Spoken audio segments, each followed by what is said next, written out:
First inning, no score. Here's another fella who was doing much better before the All-Star break than he has been doing since.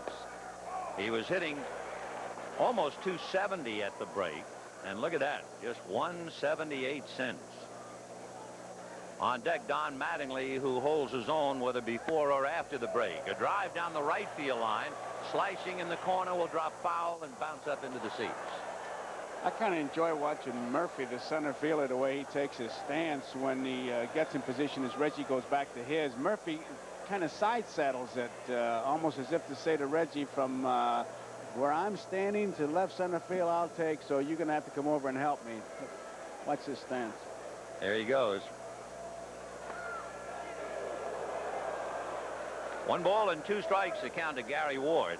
Somewhat of a collector's item, that shot we had of Reggie Jackson in pursuit of the fly ball.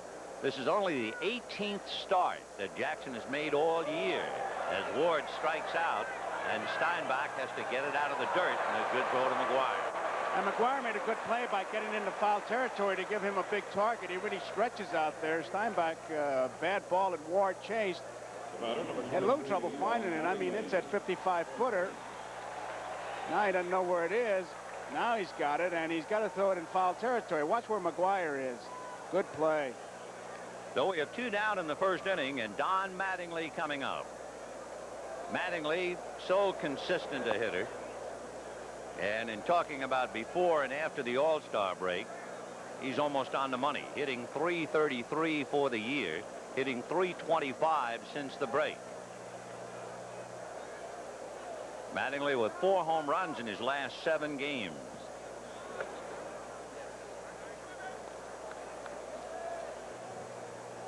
So the Yankees begin the day 3 games out, with Detroit and Toronto separated by 2 percentage points. Oakland 3 games back of Minnesota. In there, 1-1.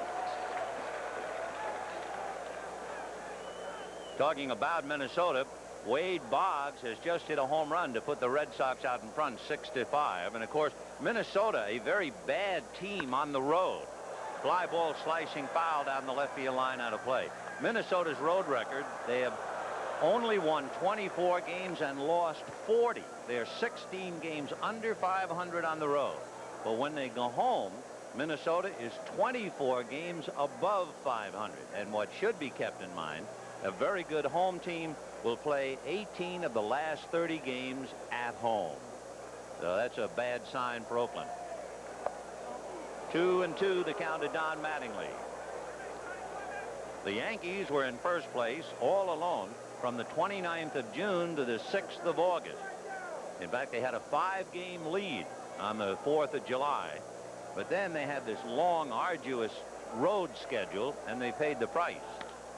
Line to left field, but Canseco is there. So Nelson puts him away. 1-2-3.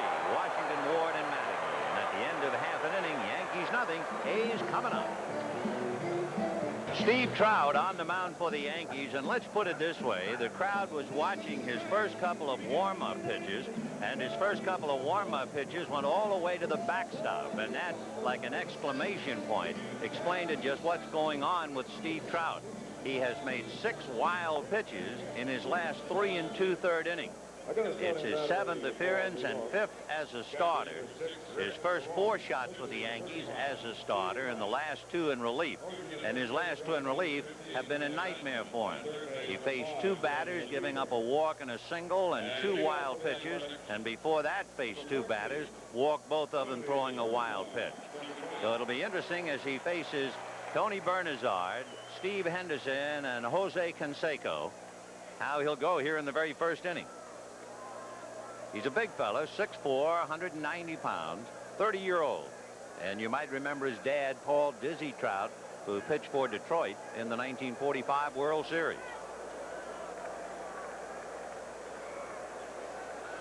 Bernazard will make him work, I'm sure. Bernazard really found a home here at the Coliseum, and there it is, the first pitch of the game to the backstop. He's having his problems getting out of the first inning, and LaRussa, talking about him, says he's still fearful because he has a golden arm. And I said, what do you mean? He said he cannot throw the ball straight. It's always moving, but he has really been really wild. 1 ball and no strikes to Tony Bernazard. That's a strike, 1-1. In modern times, you think of pitchers struggling. Steve Blass, of course, who had a golden arm and suddenly he couldn't get the ball over the plate. Kevin Saucier is another. Joe Cowley is another. And if you want to turn the clock back 40 years or so, Rex Barney was a classic case. Barney, who pitched a no-hitter, and it got so bad he could barely play catch on the sideline. It becomes a definite mental thing. Have you ever had a pitcher who just suddenly psyched himself out? No, but I've seen other positions too, Ben. I've seen catchers couldn't throw the ball back to the pitcher. It is mental. Way outside, ball 3. On that shot, you can see he's just releasing that thing way out of where he should be releasing it. It's way high outside, not even close. And Cerrone's catcher is just giving the target right down the middle. Bernazard came over from Cleveland, and he's been hitting .370 here at the Coliseum. And he's aboard. So the leadoff man walks. But you can take a look at his motion to see if you can spot it. But even a good pitching coach like Mark Connor is going to have trouble. His eyes appear to be riveted right on the strike zone. His release point has just been all over the place, and there's watch his arm if it's the one that's way high outside. I mean, he hasn't been into it. That's the last pitch that he threw. He kind of came over that one. I mean, they've been studying him, and Mark Connor has really been doing a job on him. But hey, once he's got the ball, it's him. Here's Steve Henderson, a pretty hot hitter. He takes a strike. Henderson hitting almost .400 against left-hand pitchers. And he'll be followed by Jose Canseco and Mark McGwire. Bottom of the first inning, no score. Oakland beat the Yankees last night. And, of course, Detroit lost a doubleheader. Toronto lost. Minnesota lost. So Oakland 3 games back of Minnesota, and the Yankees 3 back of both Detroit and Toronto. Did you catch Bernazard flashing his eyes over his first base coach? He's looking for a sign, looking at third base, but when he got on, he took a quick check with his first base coach, too. We told you Minnesota was losing at Boston. Detroit will play at Cleveland today. Foul ball, and that took a piece of first base coach Rennie Latchman. So Latchman hammered by that drive. And the count 0-2, but he's okay. If there's anybody that can take a shot, it would be Rennie Latchman, because he's a physical fitness guy, rides that bicycle constantly, and he's in pretty good shape. Good-natured guy. He'll be able to laugh about it. Detroit in the second inning leading Cleveland 4-0. Detroit, of course, upended in a doubleheader last night by the Indians. Ball 1, 1-2. Interesting, too, here at Oakland, they point to the fact that in the last 2 weeks of the season, they'll be playing the Cleveland Indians and the Chicago White Sox. But there's a warning attached to that. That's a strike. So Steve Henderson caught looking. Down he goes. From the middle of July through the middle of August, Cleveland and Chicago are just 1 game under 500 against 2 contenders, Toronto and New York. Looked like Henderson was just completely fooled right over the plate. So Henderson caught looking at the breaking ball, and Jose Canseco at the plate. Bernazard holding at first. Bernazard, by the way, has stolen 10 out of 17. Canseco is cutting down on his strikeouts. That has made him a much better hitter. Strike. On this date a year ago, he had struck out 28 more times than he has on this date today. He has improved his average, as you can see, by 37 points. 1-1. One of the big factors in improving that average was Mark McGwire.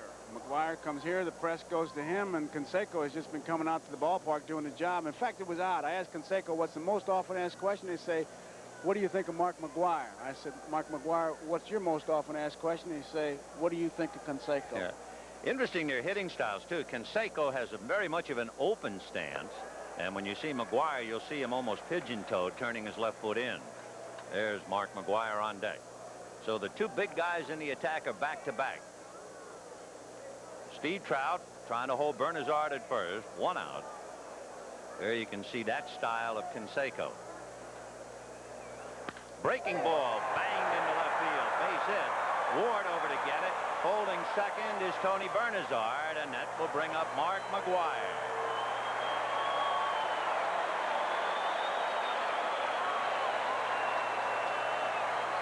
It would be something, and of course this crowd has come out to see McGwire hit one.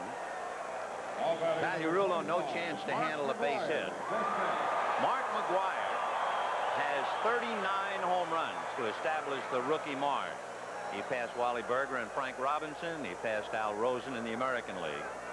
Today, on this date, August the 22nd, 60 years ago today, Babe Ruth hit his 40th on his way to hitting 60.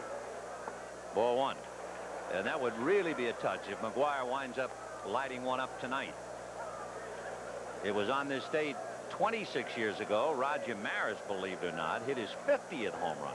Only player ever to hit 50 before September. 2 on, 1 out, first inning. Ground ball in the hole, through into left field for a base hit. Bernazard is coming to the plate. Ward's throw is cut off, and now Bernazard goes back to the bag. He stumbled as he rounded third base. Jim Lefevre had him coming all the way, but Bernazard, it really wasn't in full stride rounding third. He got about quarter of the way down. Now watch him as he rounds third base. Right here, he kind of missteps there, and then he loses stride, and he knows he's in deep trouble, so he's got to make that U-turn. So the bases are loaded for Carney Lansford. And with 1 out, McGwire at first, Canseco at second, Bernazard at third. Carney Lansford, 8 RBIs in his last 11 games, and hitting about 290 at home this year. He took 100 tossed balls to hit before the game, and it's a drill, and he's looking for a pitch low and outside if you go by what he did before the game. Yankee infield in double play depth, and that's ball one. So exactly what Steve Trout did not lead. A very, very wobbly first inning. A walk, then with 1 out, singles by Canseco and McGwire to load the bases. Fastball and a chopper to short. Velarde down to second to Meacham. Back to Mattingly. Too late. The run is over, and Piniella is going to be all over Coble.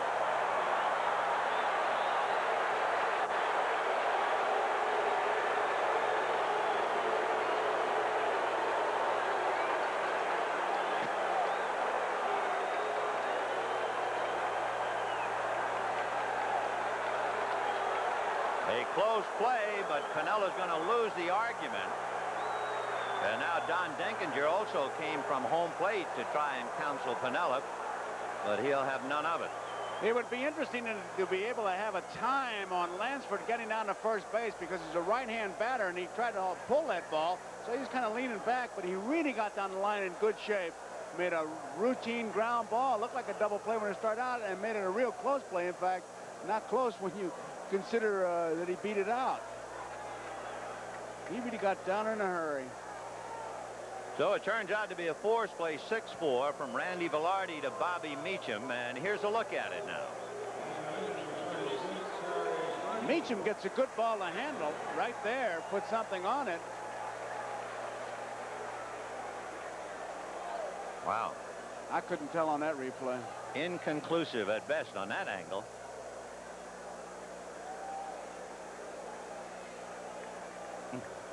You understand how tough it is to be the umpire when you take 2 shots and you're still not sure. Yeah. So Carney Lansford gets an RBI. Canseco is at third now. Carney is at first. 1 run over brought in by Bernazard, and the A's leading the Yankees 1-0. Terry Steinbach, the hitter.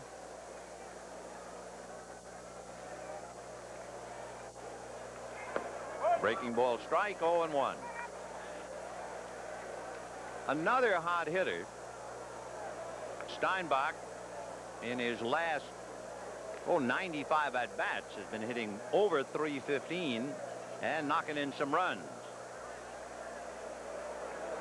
Ground ball, and that's to Velarde. Randy backs up and then makes the play to Meacham. So 1 run on 2 hits, a walk, and 2 left. And at the end of an inning, the A's won and the Yankees nothing. Well, we can understand Lou Piniella's point, talking about no more than 3 out coming into September, because they do finish up 24 of their last 36 at home, and they have a great home record. It has been a very tough time on the road for Piniella and the Yankees. They went from first to third place when they had that really bad trip and lost 8 out of 10. On this current trip of 8 games, they're 2-2. So you can see his point. They've got to stay above water while on the road. Strike to Mike Garagiola, and we're underway in the second inning. 1-0 in favor of the A's. Baggs with a home run and 2 RBIs against Oakland this year, and he's hit .350 against them. Fouled away. Oddly enough, Garagiola has had only 5 at-bats this year against Nelson, and he's hit his only 2 triples of the year against the right-hander.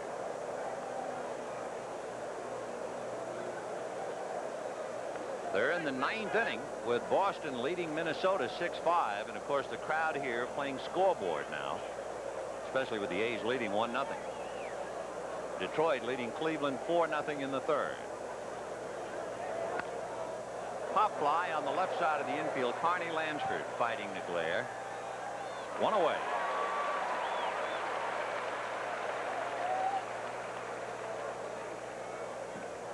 You see what happened to the Yankees with their 3-game lead, and so many of those games have been on the road because they hit that stretch 18 of 21 games on the road, and they paid that price. It's been a 6-game swing for them. The Yankees, among other things, are falling off in run production. Before the All-Star game, they scored more than 5 runs a game. Now it's 4 runs a game, and their pitching staff can't hold on to anything less than 5. Here's a classic case in point of the fact the run production has gone off. Dave Winfield is 0 for his last 17 at-bats. They had a headline in the New York Post, Winnie the Pooped. Winnie the Pooped. Well, he's 35 years old. You know, you forget about it, but he's flesh and blood and getting tired, and it's reflected in those numbers since the All-Star game. Ironically, remember, he played every inning of the All-Star game here. Strike 1 and 2. Reggie really brought home the difference of age before the game. He said, look at McGuire. He had 2 donuts and a glass of milk. I'm going in for vitamins. Reggie in his 18th start of the year.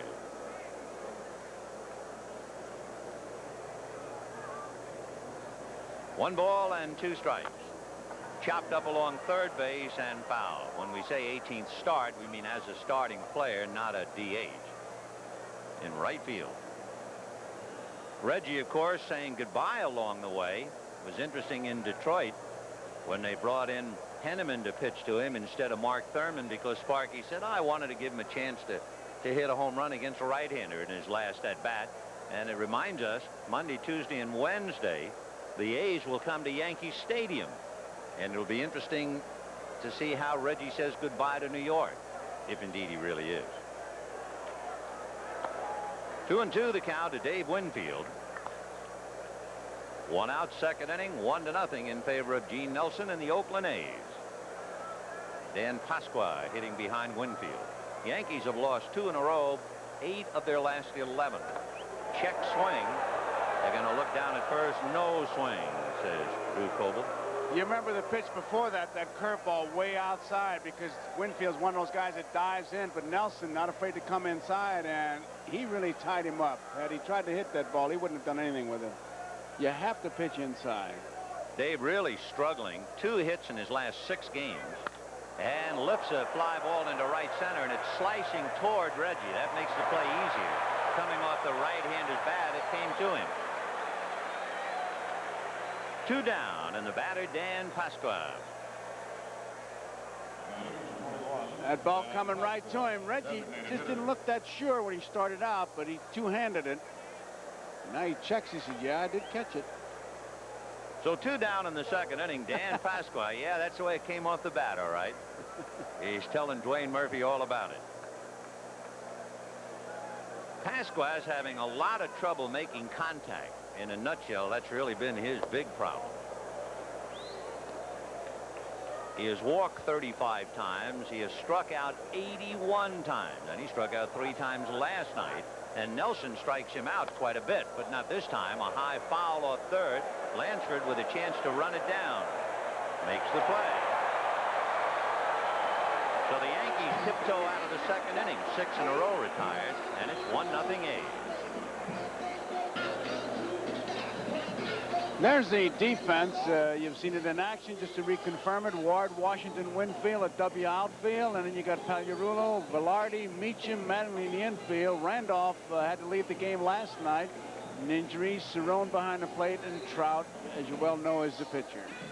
You know, on the 29th of July, Steve Trout started against Kansas City in his only Yankee Stadium appearance, and he pitched 6 scoreless innings.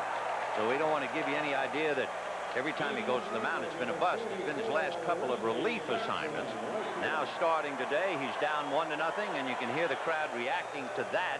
The Red Sox have defeated Minnesota 6-5. Minnesota now 17 games under 500 on the road, and Reggie Jackson hit by the pitch. For Reggie Jackson, that is the 4th time that he has been hit by a pitch this year. 4 times. No way you can get out of the way of that one. If you're going to hit somebody, that's where you throw it. But you can see Trout is just having problems. He wanted to try to throw a strike, and all Reggie could do was sit there and let that ball take a bite. So with the runner at first, Alfredo Griffin, the switch-hitting shortstop, coming up. And he'll be followed by Dwayne Murphy. Jackson has a couple of stolen bases. He's actually stolen 2 out of 3. Murphy hitting .241. 1 ball and no strike. For Dwayne Murphy, there are a lot of people who are worried about his career this year. Back on the 22nd of April, he was in a severe collision with outfielder Mike Davis. That was in Anaheim. He had knee surgery. Then he had a calf injury. So he's hitting on deck, and now Mark Connor going out to talk to Trout. But he's evidently okay, although he's been on the DL twice. Wondering why he's hitting 9th. So Connor out there now to talk to Steve Trout. In talking to La Russa before the game, he had tremendous amount of respect for Trout. He said, I know he's had problems. He said, but I had him at Chicago. He's got a good arm. He said, and I'm fearful of guys like that. I got to respect him. And it makes it tough to manage against him because he says, well, I can't try to run because he might be wild, and yet I don't know. And it was a betwixt and between, Vin. You know, it brings up a point, too, in watching a pitching coach go out and talk to the pitcher. 2-0 the count to Griffin. That's his right. 2-1. The A's pitching coach was a catcher. Admittedly, he caught some great catchers. Caught some great pitchers. But it's rare, isn't it, that a catcher is a pitching coach? Well, it's rare, but we've had them. Dodgers always believed in it. Chopper wide of third, and the shortstop Velarde hollered Pagliarulo off the ball. They got a force play, and Meacham's lucky if he wasn't severely spiked. Reggie really went to take him out of the play. It's a late slide by Reggie. He was going to make sure Meacham didn't throw. And here comes Piniella out. He wants to see his second baseman. He's got some problems, but Reggie was right on top of the bag when he slid. There was no way Meacham could get rid of that ball. It was a very tough play on that high chopper, and at first Pagliarulo acted as if he had lost the ball in the sun. It's a very bright day, and of course Piniella is out there arguing that Jackson had left the baseline. He's right on top of the bag when he slides and takes him out of it, and he's pointing at he's on the shortstop side of second base, and of course the umpire saying the momentum took him there. But he did wait a long time. He was going to make sure. I doubt if Meacham would have thrown that ball. Whatever Dale Scott just said, Piniella said to him back, and that's not interference?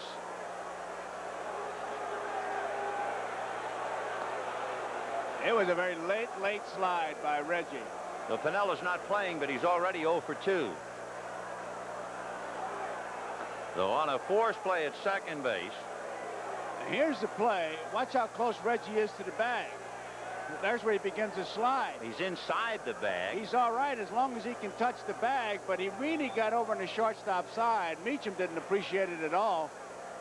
Now, you can see how far, watch how close Reggie is before he begins his slide. He's across that bag. Number 21, Dwayne Murphy. Well, he could have called it either way. Piniella had a legitimate beef, no question about it. Griffin at first, and here's Dwayne Murphy now, and almost a wild throw to first. We're in the second inning, 1-0 A's. The Red Sox beat Minnesota 6-5, so the A's could get to within 2.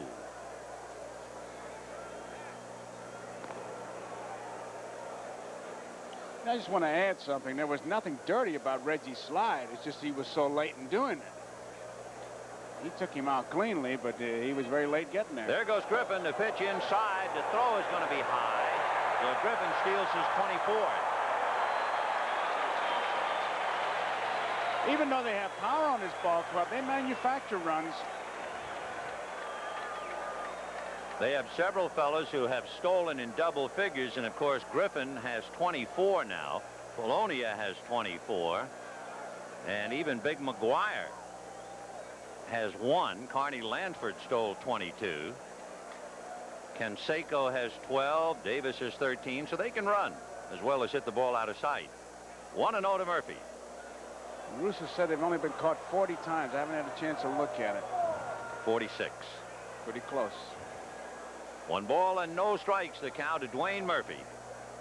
With Griffin at second, 1 out. 2 balls and no strikes. Trying to put a little heat on Steve Trout. And of course it would be good if you're the opposition to plan to run on him, because he has enough to worry about throwing strikes. He's made 26 pitches. He's only a little bit in the red. 2 more balls and strikes. Oh, Murphy was really letting out on that. 2-1. He has 2 home runs, 19 runs batted in. He's hitting less than 100 against left-hand pitching. He's a 300 hitter if he didn't have to look at lefties.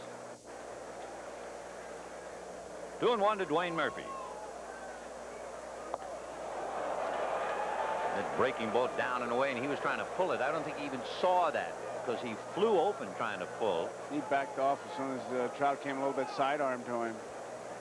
So when you give on a ball down and away, he's groping for the ball. You can see the tremendous fall off in power. 2-2.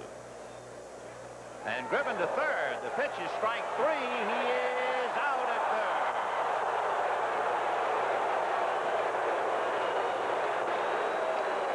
So it winds up a double play on the strikeout. Murphy strikes out, and Griffin is hung out to dry. 2-5. No runs, no hits, nobody left. And at the end of 2, the A's won and the Yankees nothing.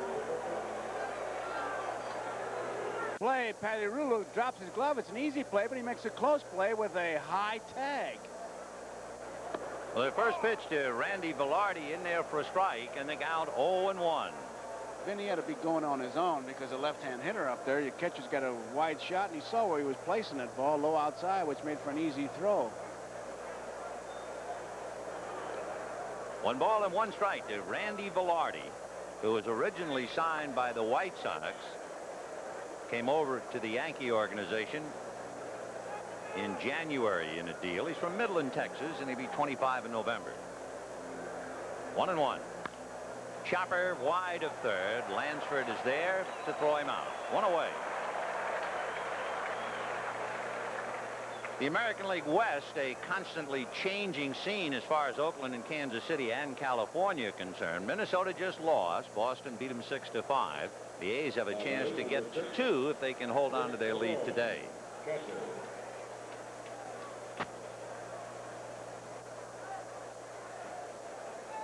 Detroit making Cleveland pay for the doubleheader sweep last night. They're leading the Indians 5-0 in the 3rd inning. Here's Rick Cerrone. Strike, 0-1. Cerrone hitting .333 against the A's. No home runs, no RBIs against him. Times that off-speed pitch and a 1-hopper to short, and Alfredo takes care of him. That's 8 in a row retired now by Gene Nelson. So you hit that ball on the ground, you better drive it. At off speed, he's kind of reached out and flicked it. You're not going to get it through that grass infield unless you drive it through there. Bobby Meacham playing second base, spiked by the hard slide of Reggie Jackson, but he's okay. He's kind of changed as a hitter. Look at that, 4 home runs. How about this? In his career before the 1st of August, he had 3 home runs and over 1,000 at-bats. In fact, almost 1,100 at-bats. He's had 4 home runs in his last 39 at-bats. So it's like, where did he come from? 2-0 the count to Bobby Meacham. We saw 2 of them on our game of the week, and both times he was ahead of the pitcher. A 2-0 and a 3-1 count. And he's ahead right now, 2-0. Bobby Meacham, of course, filling in a big pair of shoes. Willie Randolph still unable to answer the bell. He's played once since Sunday, and he had to come out of the game last night. Hit a ball to the hole, and again the calf behind the damaged knee was bothering him. So Randolph still questionable each day. Nothing new on Ricky Henderson. The word is now he's saying, well, maybe the 1st of September. 2-2. So with Randolph sidelined with the bad knee, with Ricky Henderson out with a hamstring, the Yankees have been struggling in all areas, and particularly on the road. 2-2 to Meacham. 2 out, bases empty in the 3rd. 1-0 A's.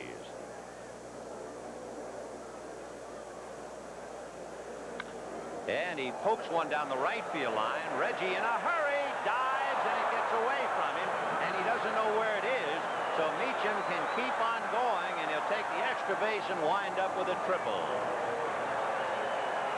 So Bobby Meacham gets the first hit off Nelson, despite the diving effort of Reggie Jackson in right field. He just poked that ball. Reggie gets a slow jump, dives, can't come close to it, and once you're down, he just doesn't know where the ball is. You can see him looking for it, and that meant an extra base for Meacham. So Reggie Jackson making a rare start. He's 41 years old, and I'll bet you he felt every year of it on that play. Oh, that makes your bones rattle. So the tying run 90 feet away, and Claudell Washington trying to pick up Bobby Meacham. 0-1. Washington trying to get his stroke back, and now 1-0 A's. Claudell flied to left field and pretty deep in the 1st inning. Strike. 1-1. They give him right center field. Pitching him outside, stacking that defense towards the left field line. There you see it. Look where Murphy is playing. There's a lot of room in right center field. 1 ball, 1 strike. On the fists and hit foul off 3rd out of play. So he really jammed him. We'd like to remind our viewers we'll be selecting the NBC Miller Lite Player of the Game at the conclusion of the ball game.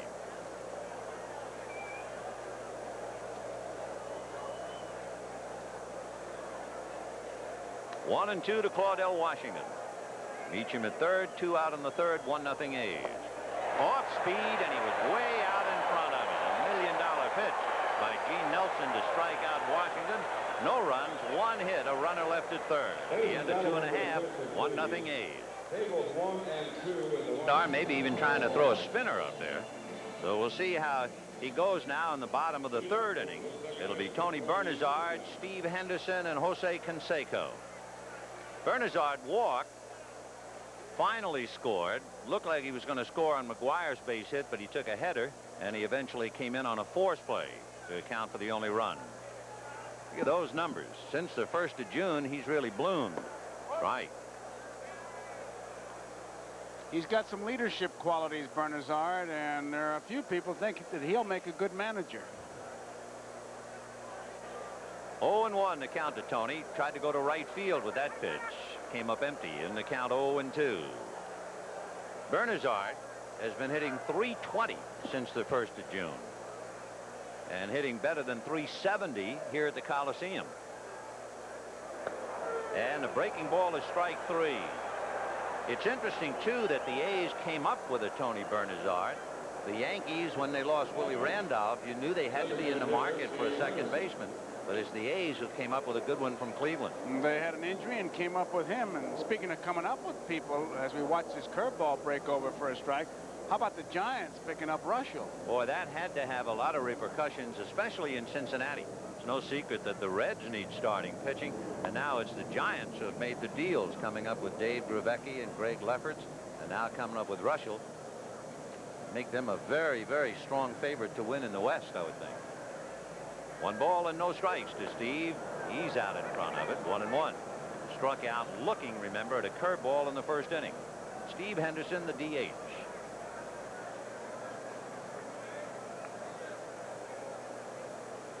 On deck, Jose Canseco. 2 balls, 1 strike. Boy, Meacham was breaking on that pitch. He was expecting Henderson to go to the hole and go to right field. Bobby back to a normal depth. 2-1 the count. And he goes that way, and it's Mattingly who flares it and then goes to Trout coming over. So Steve Henderson, who gave every sign that he wanted to go that way, grounds out 3-1. Good play by Mattingly. When you see a play like that, it's the direct result of the pregame meetings where if you're going to make a fella hit that way, you stack the defense that way, and they'll come up with the play. So 2 down in the 3rd inning, 1-0 in favor of the A's.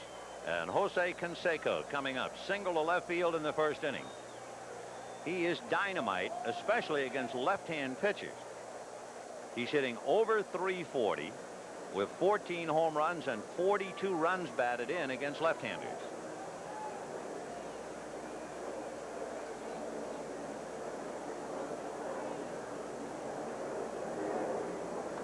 Way out in front of it, 0-1. He's a big fella, 6'3" and 230, so you expect him to swing hard. They were talking about that ball he hit last night. He hit the 4 and a 400 sign in dead center field, and Claudel Washington hardly had time to turn around. They were calling it a laser shot. 0-1 to Jose, and he hits a high fly ball into deep right center. Back goes Washington, back goes Winfield. It's off the wall, bouncing back with Washington in pursuit, and Canseco on his way with a 375-foot triple.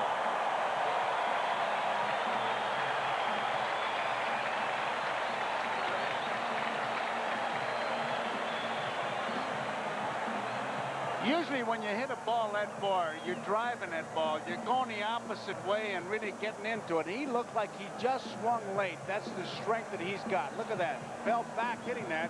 He's not sure it's not in the seats when he hit it. A monstrous shot. Winfield tried to leap in the air and make an over-the-shoulder catch, but he couldn't get it. Washington came over, but it was Winfield who's going to make the effort, and he couldn't get it. So Mark McGwire now trying to pick up Canseco. Breaking ball hit into left field, and it is 2-0 A's.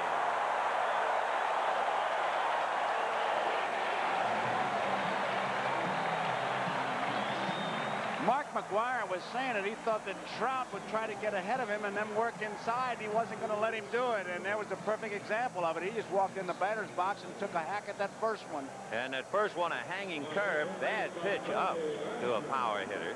So there was no chance to work on him at all with 2 out, remember. And now you got Carney Lansford, who hit into a force play in the 1st inning. That was the ball that produced the run when Piniella thought it was a double play. And a bunt by Carney, foul, 0-1. Not a bad play, because I tell you, he had Pagliarulo back, and it's a perfect setting as far as being able to bunt. Grass is high, not tilted either way, the lines, and if he gets it into that grass area, he's got himself a base hit. Carney Lansford was the regular 3rd baseman for the California Angels in 1978. He was only 21 years old.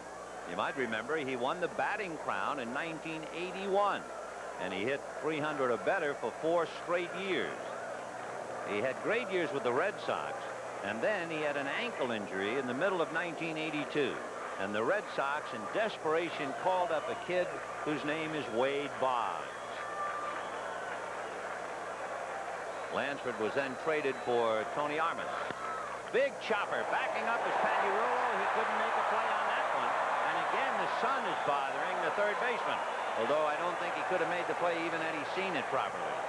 Remember, before the game, we talked about how hard it is in front of home plate. I tell you, ball players do check it. The good ones do. It is what that does, because Pagliarulo had no chance. He had to fight the sun, but it was over his head. And if it hits in front of the plate, forget it. You're going to get that big kangaroo hop. So Pagliarulo, who lost 1 ground ball, and Velarde made the 4s, didn't have a chance, but the sun again was in his eyes. And the batter is Terry Steinbach, who hit into a force play in the 1st inning. So with 2 out, Canseco tripled, McGwire singled in the run, and Lansford gets a base hit, a chopper into left. And that's the first one he's thrown this inning, Vin, where he kind of squibbed it out like he did in the 1st inning. He's been around the plate with pretty good stuff, Trout has. Steinbach has endeared himself to the fans here by hitting very well with men on base. He's hitting close to 330 with men on base and over 300 with runners in scoring position. It's a good way to be a favorite. Easy. 2 runs, 5 hits for the A's. The Yankees, no runs, 1 hit.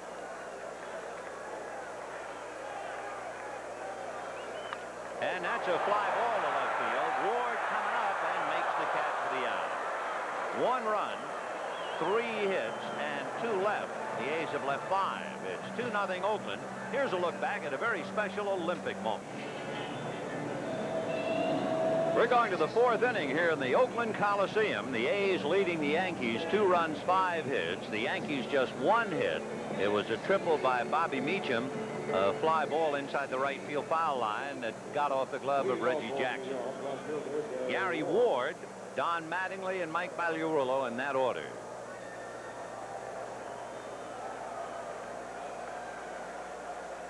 Ward struggling with the bat and struck out in the 1st inning. Gary 0 for 1.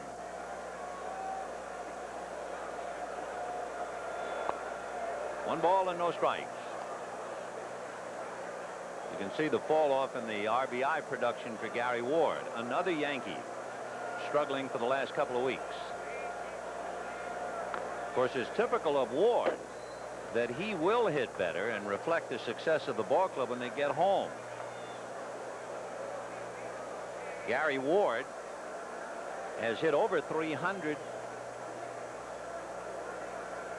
against left-handers, and now hits a high fly ball into left. Canseco moving over. Jose is there. 1 down. The Yankees have Dennis Rasmussen up in the bullpen. One thing about Nelson, he'll throw that curveball out there and then jam you with that fastball. I think one of the tip-offs on the kind of stuff as we look at Rasmussen is that Dave Duncan, the pitching coach, warms up his own pitchers before the game. He does it with all of them except Nelson because of the stuff that he's got. He says, I just can't handle it. Wow. And just think of who Dave Duncan caught, among other people: Lamar Hoyt, Vida Blue, Catfish Hunter, and Jim Palmer. But that was a couple days ago. Yes, true. It wasn't yesterday afternoon. There's ball 1 to Don Mattingly. Mattingly flied to left in the 1st inning. 1-0 to Don. 2-0 A's, 4th inning. Everything with Mattingly is just calculated. Watch him pitch and toe his right foot, and then as he gets that bat going, he'll try to time that pitcher and have it forward and draw it back just as he releases that ball. And he lifts another one to left field. Canseco shy of the track. So he's been a little busy. He's had 4 putouts in 3 2/3 innings, and the batter will be Mike Pagliarulo. So twice Mattingly goes the other way. Look at that head right there. Ball is outside. Wasn't going to try to pull it. Tried to hit a line drive. When he goes to the opposite field, tries to hit down on it. He says, if I get that ball up, it's an out, and he's done it twice today. There's Pagliarulo. Off speed, ball 1. 0 for 1. Mike hitting .246.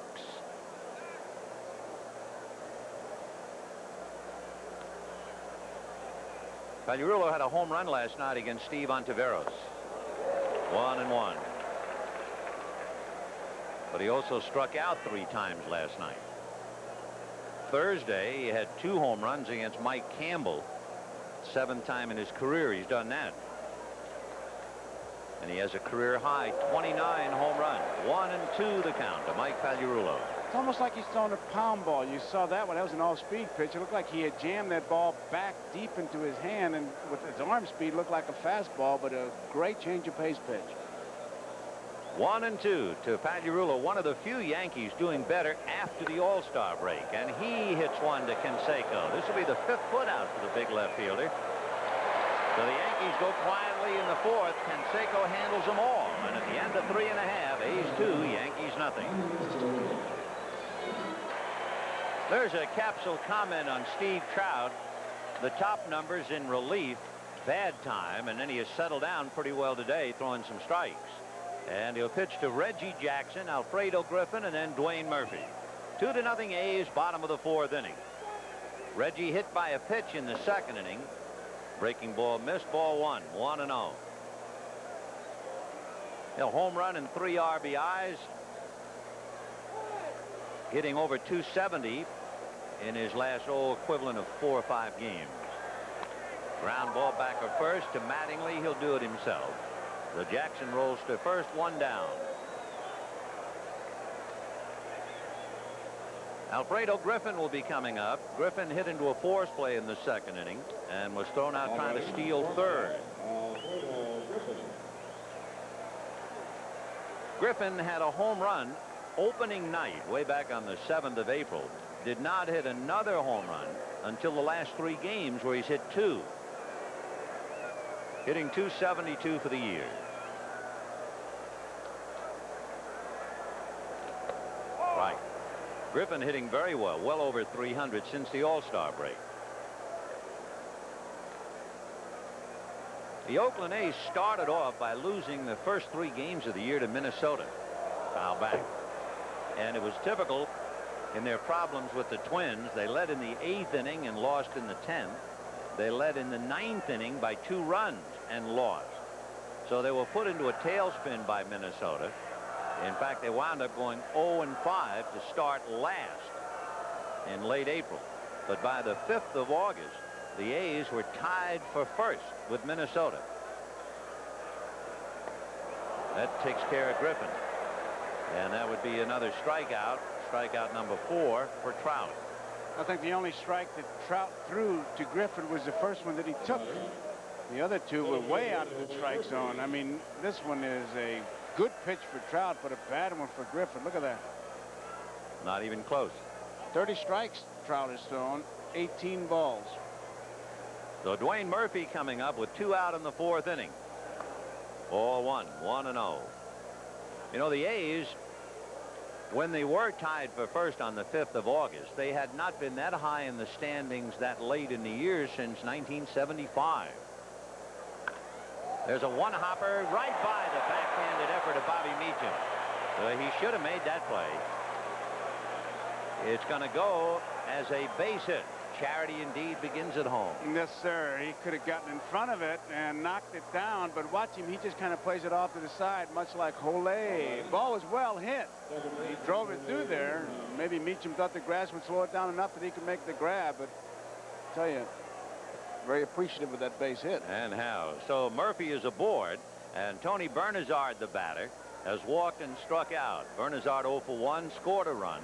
The A's lead 2-0. Here are 2 of the guys now. If they want to try to manufacture a run, they can with Murphy on and Bernazard in the batter's box. Rick Rhoden will pitch for the Yankees tomorrow against Dave Stewart, the 17-game winner for the A's. Time. So Rasmussen could be throwing between starts. He could also be throwing to back up Trout, and he's still working in the pen. We told you about the A's and where they are, right behind Minnesota.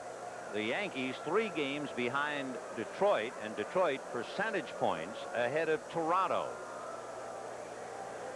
Detroit is at Cleveland today and winning 6-1 in the 4th inning. Toronto will be at California tonight.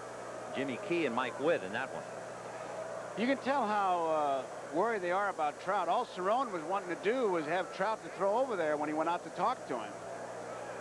In fact, he gave the sign to throw over there, and Trout interpreted something else, and so Cerrone called time and walked out there. He's not putting any plays on. Just keep an eye on him is what he's saying. And Murphy trying to distract him as best he can. Murphy has stolen 3 out of 5.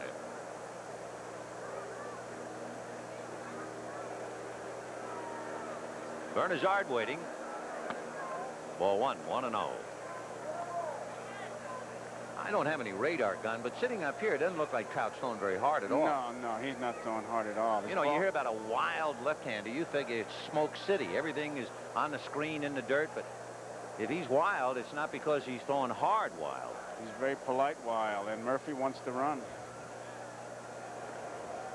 It's 2-0 A's. We're in the bottom of the 4th. The A's 2 runs, 6 hits.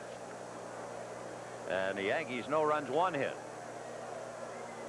And you can see Detroit leading 6-2 in the 4th inning.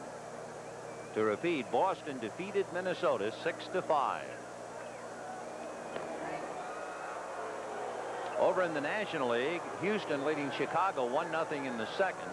The Giants play Montreal tonight. St. Louis at Cincinnati tonight. And the Mets are at home with San Diego tonight.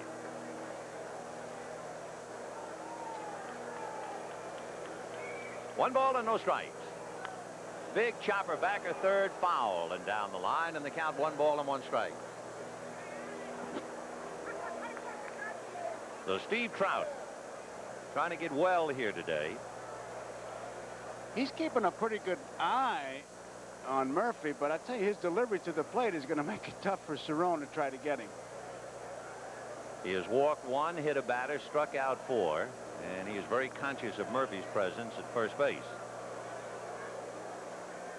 I think Murphy can go anytime he wants. I really do. He's got him red. 1-1 to count to Bernazard. Ball 2. 2-1 to count. Trout has come back. You have to say come back because you think of Lou Pinella's quote, he's unusable, said Pinella just a couple of weeks ago. Right.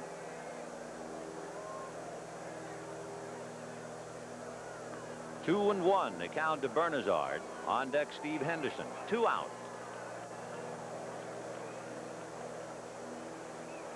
Pinella sweating out the left-hander.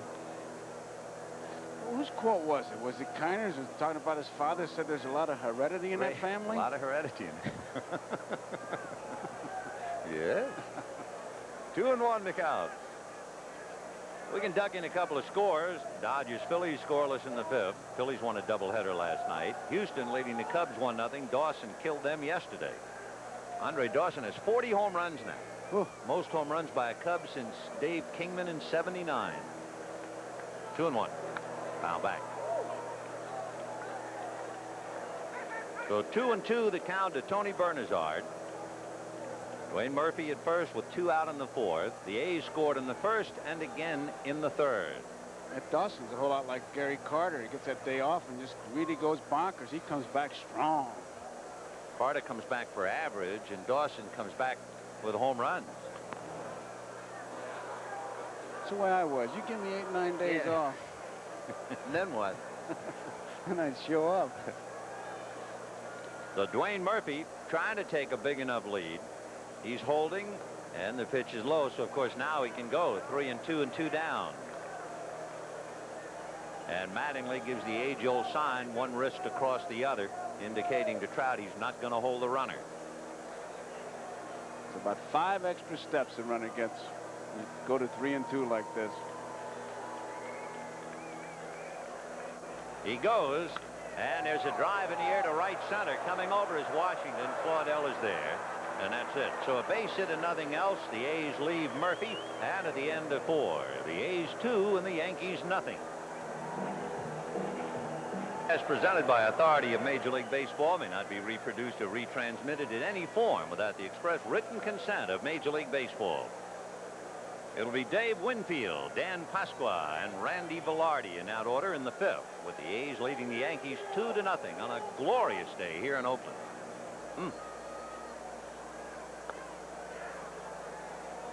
Nelson has been very tough. He allowed 1 hit, a fly ball triple by Bobby Meacham.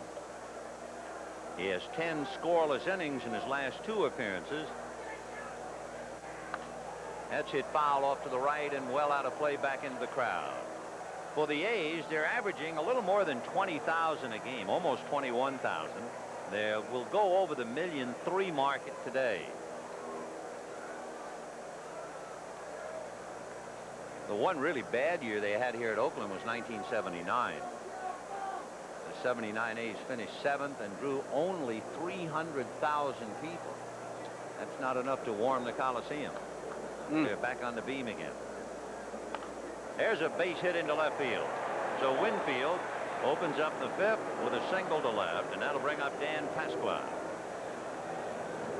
You know, I asked about Gene Nelson that what will he do out there that'll bring La Russa or Duncan up out of the bench. He said if his delivery starts to fall apart, they've got him cataloged, they know exactly what his mechanics are, and they'll spot something and boom, that'll be it.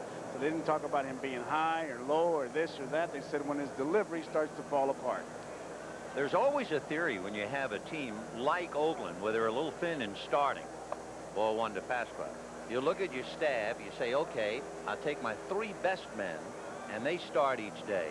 And then on the 4th and 5th day, I take my bullpen, and each guy works a couple of innings. And they might wind up doing that here. Well, he talked about Nelson and Ontiveros being out of the bullpen, but hey, they're quality starting pitchers. In fact, the expression used was, hey, you look at the other guys, the 4th and 5th starters, this guy's not exactly a day at the beach, and he isn't. No, that's right. But it is interesting with a very, well, let's say questionable starting staff. If the A's win today, they're 2 games out of first place. Foul back. If they get that far, however, and it is a good cautioning word, the fact that Minnesota plays so poorly on the road. I mean, there's a first place team, and they're 17 games under 500 on the road. That's shocking. It is. And then when they go home, well, it's really Jekyll and Hyde. Missed that corner. 1 ball, 1 strike. Minnesota will play 18 of their last 30 games at home. So Minnesota wants to get off the road and heal, and it's the same story for the Yankees.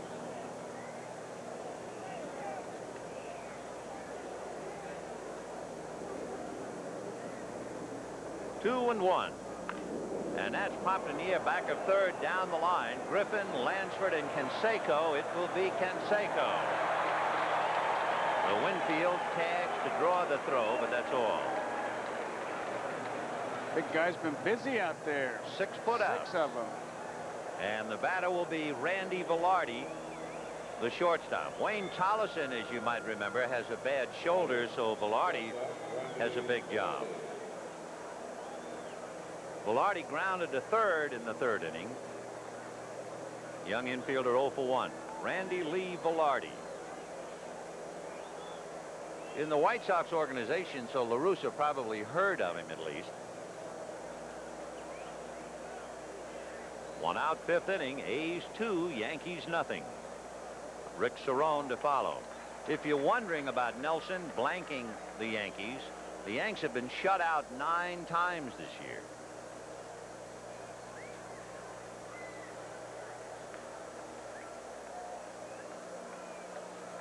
Oh and 1.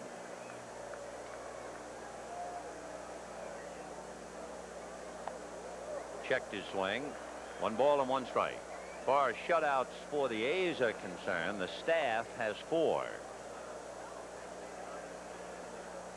Ontiveros and Stewart each have a shutout. Another thing about the A's, their pitching staff loves to pitch at home. They allow a run less, a good run, maybe a little more than that, less at home than you do on the road. But to compensate, the hitters hit better on the road than they do at home. Isn't that something? You try to get it all, and it never works. Never works out. 1 ball, 1 strike. And they're watching Winfield. He put a pretty good move on him that time, and Winfield had to go diving back. This is really a good pitcher's park, though, Vin. Not only the dimensions that you pointed out, a lot of foul territory where that ball stays in play. Very much so. Look at it all. You got a lot of room to roam, especially off 1st and 3rd and down the line. 1 ball and 1 strike. Winfield, not a great threat. The Yankees are not a running team at all. They have only 1 man stealing in double figures, and that's Henderson, who can't play. Winfield has stolen 5. Ground ball to 3rd. Lansford, the short wait for 1. Back to 1st. Not in time. Bernazard didn't get a whole lot on his throw. Looked like Lansford gave him a good ball to handle, but boy, you could see that ball slow down. Lansford gets rid of that ball. Now, for some reason, Tony doesn't really zip it over there. He didn't have a good grip on that ball. I think the reason was Dave Winfield. It's like throwing around the Empire State Building. Well, and you hear those footsteps. I mean, when you're in the pivot like that, man, that's like the 515 coming down on you, and you hear footsteps, or as one infielder said, you hear those footprints, you want to get out of there, man. 2 down, and here's Rick Cerrone. Velarde standing at first, 2 out in the 5th inning. 2-0 A's. Fouled away. 0-1. Dug in some more scores. Cleveland trying to get close. Detroit leading them 6-3 now in the 4th inning. Tigers led 5-0 at one stage. Houston increasing by 1, leading Chicago 2-0. It's early, only the 2nd inning. Red Sox beat Minnesota 6-5. And that's inside. What did it hit? Hit him. It hit him. He's going to be awarded first base. So Rick Cerrone hit by the pitch. And the Yankees now have runners at first and second with 2 out, and Bobby Meacham coming up. Nelson, as we say, he moves you back. Now that ball just moves. You can see he started high and tight, and Cerrone tried to duck it, got him right on the hand. For Nelson, he is a little bit on the wild side in the fact that is the 5th man that he has hit this year. Dave Stewart, who goes tomorrow, has hit 4. That's Nelson's number 5. All right, 2 on, 2 out. And the batter, Bobby Meacham, with the fly ball tripled to right field, and Reggie Jackson has shortened up out there a few steps. 1 ball and no strikes. Now he's playing towards the line, and center fielder Murphy, as you look at it, is on the, look where he is. He's on the other side of second base, so there's tons of room in right center field. Reggie's kind of guarding that line. 1 ball and no strikes to Bobby Meacham. 2-0 A's. The Yankees have 2 on with 2 out. That's a strike. 1-1. I like the way this guy pitches, man. He's in and out, moves the guys back. When you throw that ball out there and then you come inside, that means you can control both the lanes, outside corner and inside corner. 1-1 to count to Bobby Meacham. On the outside corner with a fastball. 1-2. Meacham doesn't believe it. He can go either way now. He can snap a curveball out there, or he can come inside and just jam it. 1-2 to Bobby Meacham with Velarde at second, Cerrone at first. 2-0 A's, top of the 5th.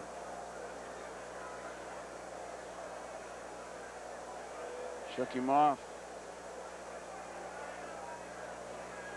And got him swinging. So Nelson, who is not overpowering, picks up his 3rd strikeout. The Yankees get a base hit and leave 2, and at the end of 4.5, 2-0 A's. They also serve who only stand and wait, and that's about all Lou Piniella can do as Bobby Meacham strikes out, leaving 2. The Yankees blank thus far, and in the bottom of the 5th inning, the A's leading 2-0. Steve Trout's work so far.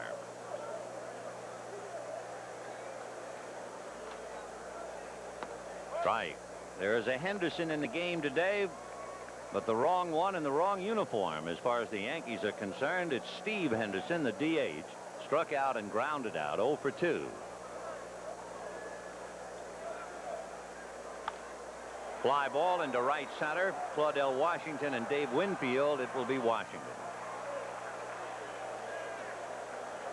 1 out in the 5th. Jose Canseco has singled and tripled. The big guy is 2 for 2, scored a run.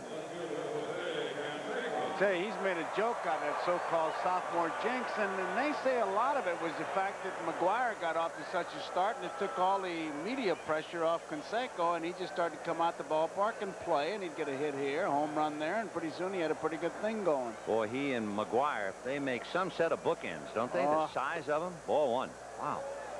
Handsome kids too, and just perfect kids almost.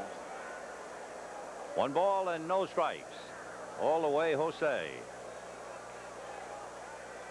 Ball 2, 2-0. Bell with 104. Dwight Evans having a big year. Then Canseco and McGuire. Kansas City is at Milwaukee tonight with Saberhagen due to go against the Brewers, and of course the nation spotlight will be on Paul Molitor. Molitor trying to extend his streak to 37.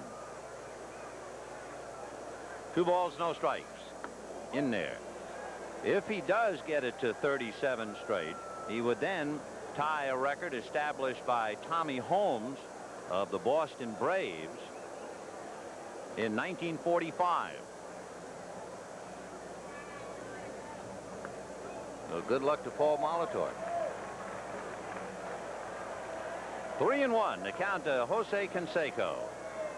Boy, you could almost see the sawdust start to drip from that bat when these power hitters get a pitcher 3 balls and 1 strike or 2 balls and no strikes. Here's a 3-1 count. Look out. Whoa. That airs out the room. 3-2. You almost feel that mask come off your face. It's kind of when he swings like that. Trout hasn't pitched much. He's only worked 24 innings for the Yankees. He's given up 3 home runs, about 1 every 8, huh?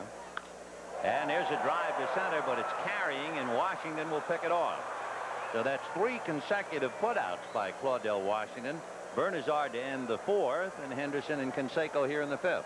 Vin, when I went in the clubhouse today with McGuire up there was a picture in the paper of him hitting a double, and marked across the picture was an X. It said yes and no. Bob Watson, the hitting coach, pointed out that because he was leaning back, and he said it should be a straight plumb from his shoulder to his foot, just a straight line, and when he leans back, he's not doing it right. And the youngster understood immediately as soon as he saw the paper in his locker. Well, he's 2 for 2 today. Strike. He singled to left in the 1st inning. Would have had a run batted in, but Bernazard stumbled rounding 3rd, and then he singled to drive in Canseco in the 3rd inning. Fouled away. That was a good shot from the side, because what Bob Watson, and he's got a book on all his hitters, a great student of hitting, Bob Watson. And that left toe's pointed in to keep that shoulder in, but look at the shoulder to the foot, straight line. Ground ball to 3rd. Pagliarulo is up with it. The long throw in plenty of time.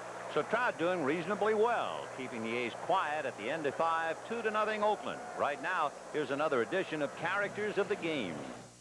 Tomorrow, Sports World brings you a memorable look back at one of horse racing's premier events.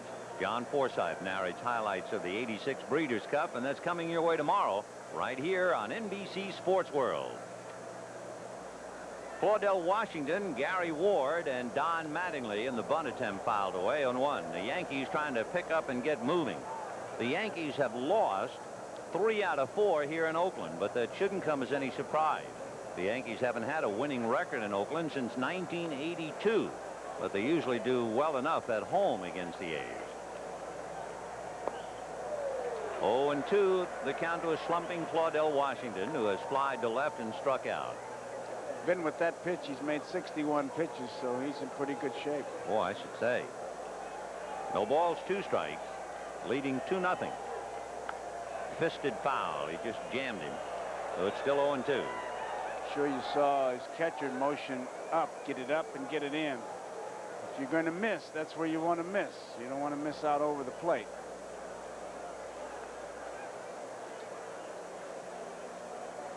Gene Nelson trying to win his 6th. Off speed and a half swing foul. Washington trying to get on track. Tuesday made his first start since the 11th at Kansas City. He went 2 for 5, so they were encouraged, but he's still hitting in the 230s since the All-Star break. 0-2. And might have gone after a bad ball to strike out for the 2nd time. 4 strikeouts for Gene Nelson. Take a look at the location on that little beauty. Oh, it's really a bad ball. He gets it way in, way down, and way off the strike zone. I mean, it's not even close. He couldn't hit that with 2 or 3 bats. So Claudell pressing 0 for 3 today, strikes out twice. And Gary Ward, who would fall right into that same mold. He struck out and flied to left.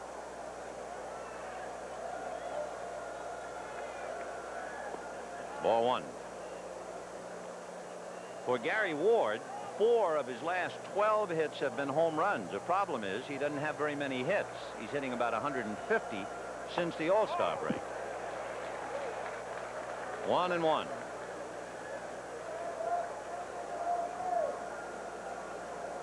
It's 2-0 A's.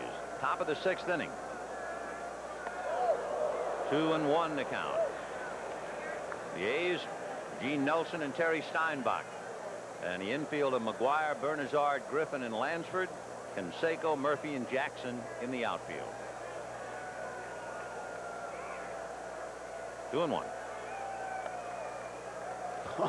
Steinbach just like he was picking cherries that time. Hello. You put the glove down, and then you really get cool and say, oh, yeah, nothing to it. Terry digging that one out of the dirt like child's play. 3-1 to count to Gary Ward. High chopper over the mound. Griffin in a hurry in front of the bag will throw him out. One of the things that Nelson is doing, he's not afraid to throw that ball out of the strike zone when he's behind. I don't think it's that much by design, but his ball is sinking. I mean, he's keeping it low rather than him adjusting. He's making the hitters adjusting or not. That ball was not a strike. Ward chased him and hit a sinker. A lot of pressure on the Yankees, to the delight of the A's, of course. If Nelson turns in a solid job, and that's what he's doing right now, the Yankees then, having lost last night and struggled today, will get Dave Stewart, the 17-game winner, tomorrow. Rick Rhoden will go for New York. 0-2. And the A's, to repeat in case you just joined us, Boston defeated Minnesota 6-5. If the A's should win, they would be 2 games behind the Twins. Detroit leading Cleveland 6-4 in the 5th inning. That's away. 1-2.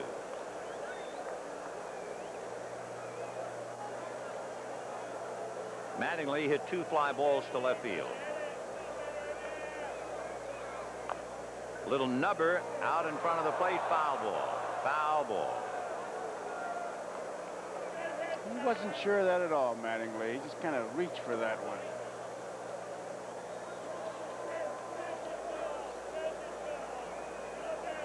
Not in a good spot. You could see him almost bailing out like he thought the ball was going to be inside. He was going to give him those inside-out swings. You could see the way that ball was sinking, why he had to kill some worms, beating it right down on the plate.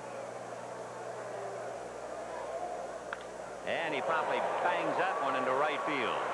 So Mattingly, a 2-out single. The Yankees only have 3 hits.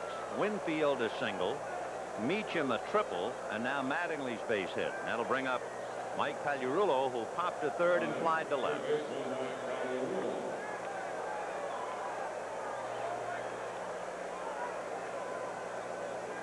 Waited till the last minute and just snapped it. A classic example of waiting on the ball. Grammatically incorrect, but it certainly applies in baseball. Pagliarulo takes a little high, ball 1-0. Bags popped up, flied to left. Carries some lightning in that bat. 29 home runs, a career high.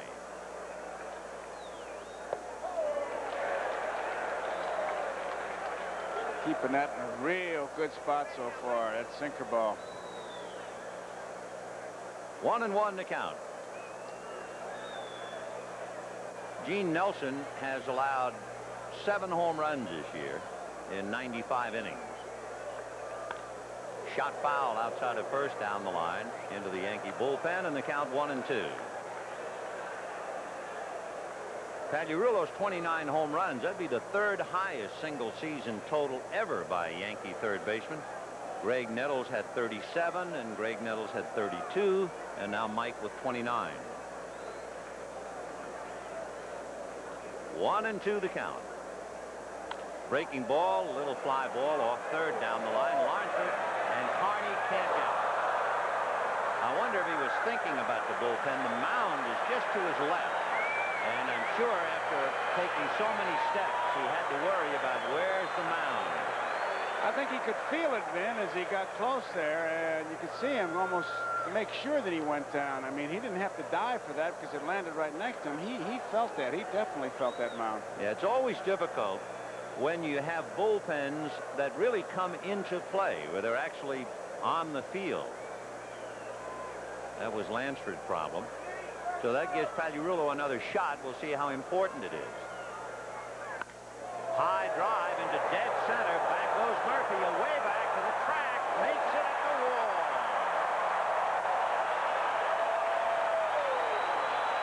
No runs, 1 hit, a man left at the end of 5 1/2. 2-0 A's. Steinbach and Nelson are talking about this pitch, and I'll tell you why. Now, he puts down fastball right here, shakes him off, and he comes back with the changeup, and that hasn't been his best pitch. And Pagliarulo about drives it over the fence. He really hits it. The ball is up out over the plate. Murphy makes a good catch, looks for that wall, finds it. Warning track tells him you're very close, and now he breathes a big sigh of relief, as does the pitcher, Gene Nelson. He's watching it, and he's trying to draw it back. And routine. Routine, and I'll go talk to my catcher, but the last choice there. Bottom of the 6th inning, the A's leading the Yankees 2-0. The Red Sox beat Minnesota 6-5, so the A's trying to get to within 2. Of course, the problem for the A's, they are coming to the end of a homestand. They have one more game with the Yankees tomorrow. They have 2 games with Baltimore, and then they go on a 10-game swing through Toronto, New York, and Baltimore. And the last time they got close to Minnesota, the same thing happened. They went out on the road, and the Twins went home, and the A's were hurt. On the 5th of August, when the A's were tied with the Twins, Oakland went out on the road and lost 7 out of 11. The Minnesota Twins went home and won 9 out of 11, and that's been the big difference in the standings. 1 ball and 1 strike to count. Steve Trout allowed a run in the 1st inning. Bernazard walked, and a couple of base hits plus a force play got him home. And in the 3rd, with 2 out, Canseco tripled, and McGuire singled him home. McGuire, as usual, giving the Yankees a bad time. He has 5 home runs and 9 RBIs against New York. There's a shot up the middle. Base hit for Lansford. So Carney is 2 for 3. Hit number 7 for Oakland. And the batter will be Terry Steinbach. Hit into a force play and fly to left.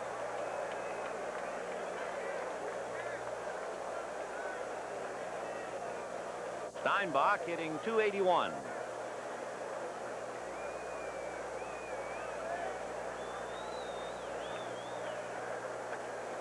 So with a runner at first, nobody out, Steinbach, then Reggie Jackson, and Alfredo Griffin. Carney, a good base runner. He gets a good lead, too. Those 22 stolen bases, a career high for him. And there he goes, and it's fouled away, so they put a hit-and-run play on. He has done, Lansford has, most of his running by the middle of June. He had 16 stolen bases by the middle of June. But in the next 2 months plus, he has only 6 stolen bases, so he hadn't been running a lot.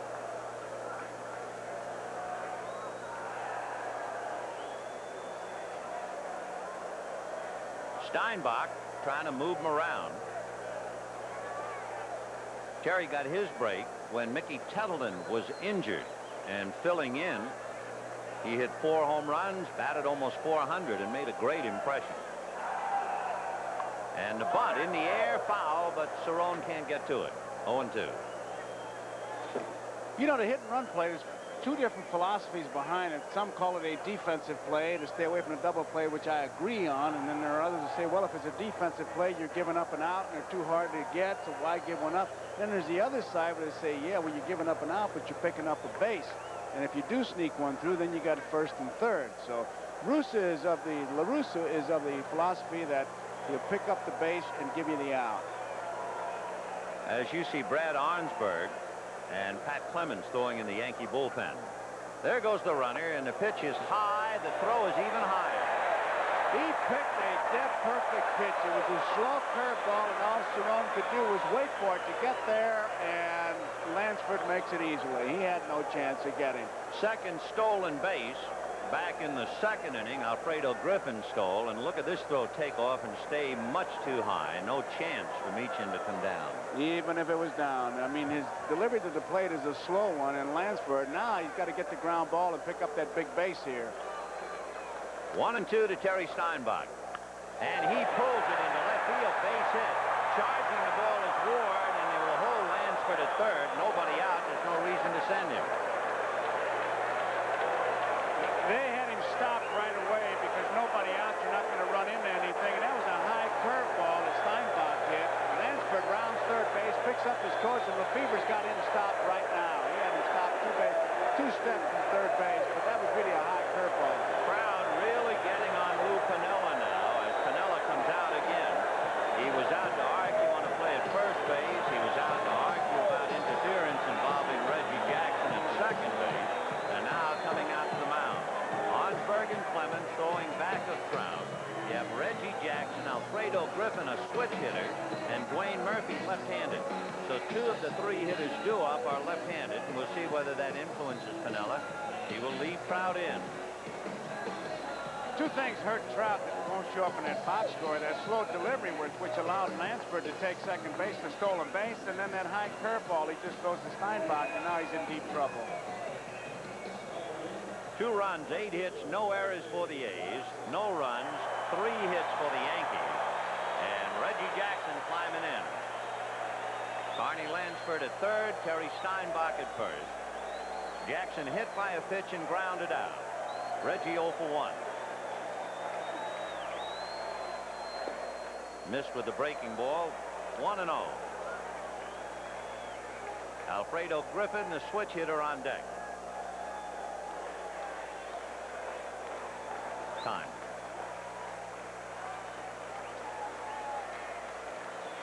The Yankee infield halfway now.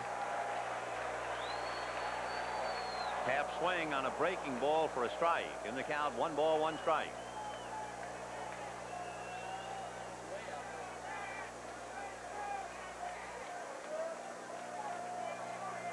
The description of a pitcher, a top step pitcher, and that's where Piniella has been all day with Steve Trout.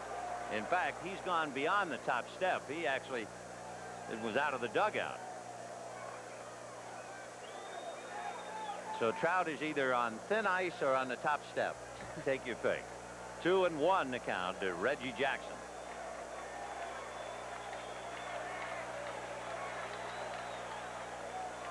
Three and 1. He's missing with his fastball. He's really asking for it. Cerrone says you got to get it in there. He's trying to coax him on. He would appear to be 1 pitch away from coming out. Piniella is pacing in front of the dugout. 3-1 the count with runners at first and third. And he walked in to load the bases with nobody out. That's got to be it. By the way, that's only his second walk, but he also hit a batter and allowed 8 hits, and Piniella brings a hook. Now you have Griffin, the switch hitter, then Dwayne Murphy, left-handed, and Tony Bernazard a switch. And the A's are going to send in a runner for Reggie Jackson with the bases loaded, nobody out, and leading 2-0. We'll be back. A downcast Steve Trout allowed 2 runs, 8 hits, walked 2, struck out 4, hit a batter, and he has handed Pat Clements a mess. The bases loaded and nobody out. Alfredo Griffin, the batter. Lansford, Steinbach, and Mike Davis running at first for Reggie Jackson. Fouled away with the fastball. Clements with a record of 2-2. He has 4 saves. The crowd booing over a scramble for the foul ball. So Clements, that old line that the comedians used, I wouldn't give this spot to a leopard. The bases loaded, nobody out. Clements last pitched on Tuesday.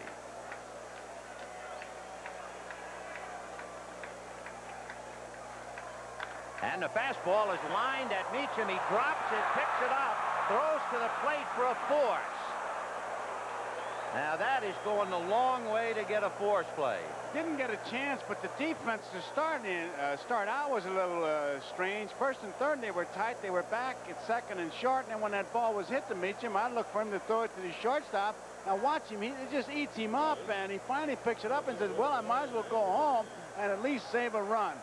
That was not a bad idea because he had lost every other play. And Cerrone, he wanted to make sure he was standing on the plate because it was a force out. So the bases remain loaded. Barney Lansford is forced at the plate. Steinbach, Davis, and Griffin on the lines.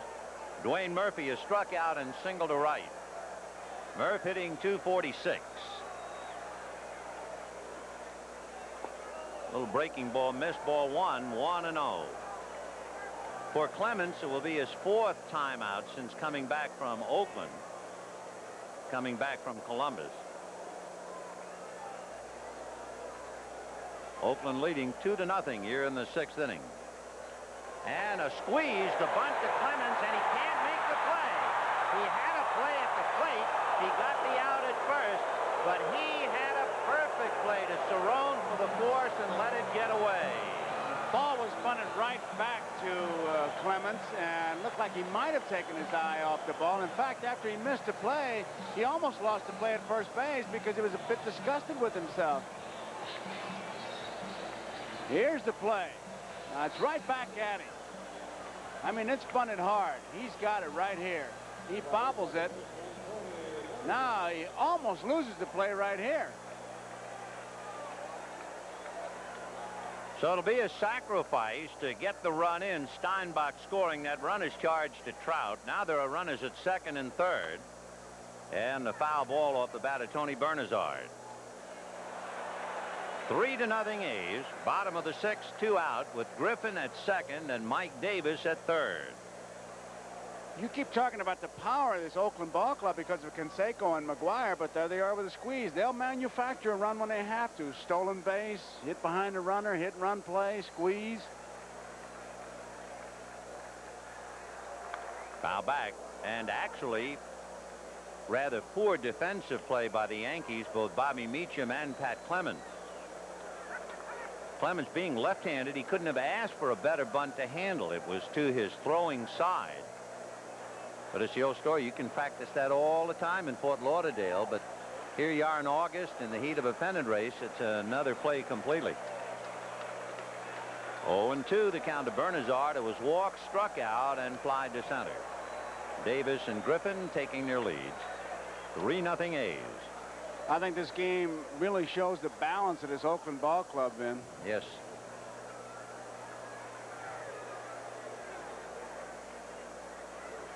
Oh, 0-2 to Tony Bernazard.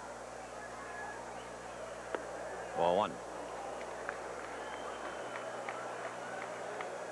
For Trout, he has still a man his responsibility. That would be Mike Davis at third. 1-2. Fastball. It's hit to the left of short. Got by Velarde. 2 runs will score. And I really think that ball should have been handled. He got caught in between hops. I don't know if he didn't see it come off the bat, but he was there. He should have made the play. So Meacham should have done better on the line drive. Clemens certainly should have done better on the bunt. And now there's a ground ball that should have been an out. So Trout and Clemens and Piniella have been undermined defensively, and it is 5-0 A's. This is definitely a should have and could have inning. Now he's there. He could have taken another step, and he got caught in between hops. And that's a big couple of runs that score there. So 4 runs are charged to Trout, 1 run charged to Clemens, and the Yankees shortcoming certainly defensively in the inning. And here is Steve Henderson. 0-1. Henderson struck out, grounded out, and flied out. 0 for 3. Nothing underneath the error. But of course, that's why it's so deceptive. You really have to see the game to find out about not just the plays you don't make, the plays you fail to make. And that's been the Yankee story here. 3 in this inning. And how? 5 runs, 9 hits for the A's. Bernazard getting a base hit and 2 RBIs on that ground ball. Henderson 0 for 3. 2 balls and no strikes.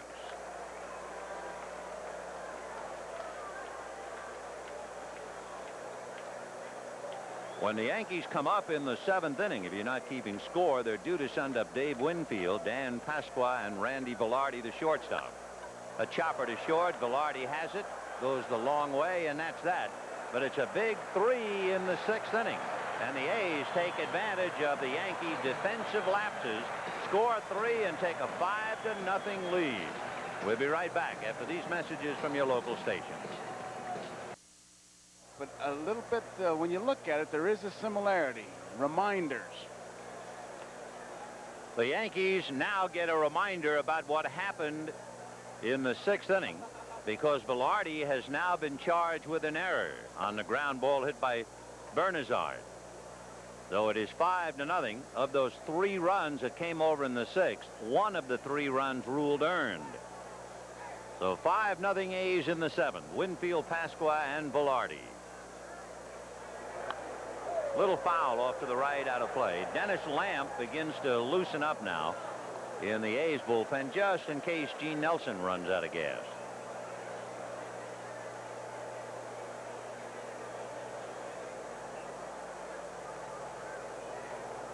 Gene trying for his 6th win and his 4th here in the Coliseum. Good pitch, strike, 1-2. Might have been a little slider that just seemed to run across the plate. Winfield flied to right, single to left. When he got his base hit in the 5th inning, it broke a drought. He's won for his last 19 at bats.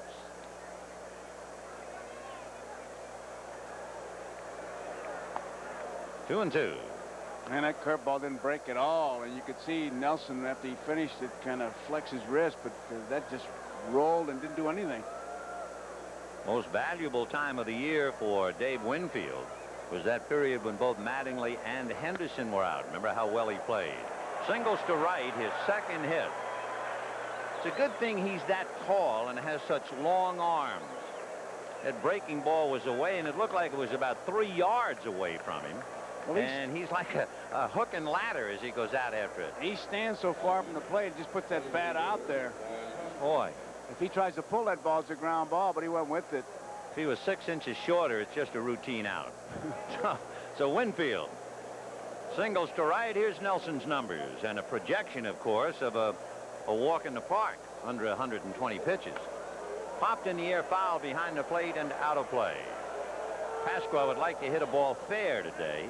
He fouled out to Lansford and fouled out to Canseco. Dan 0 for 2. Randy Velarde on deck. A's 5, Yankees nothing, top of the 7th.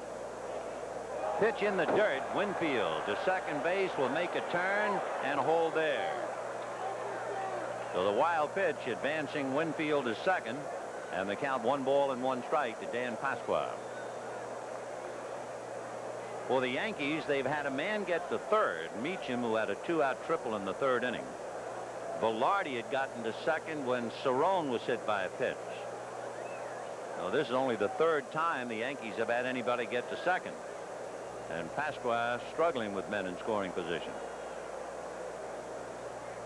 1 ball, 1 strike. The Yankees, who have lost 2 straight, 8 of their 11. And you have to remember they had a 5-game losing streak from the 9th to the 14th. Tony La Russa sending Gene Nelson to the mound, and so far his decision has been a rewarding one.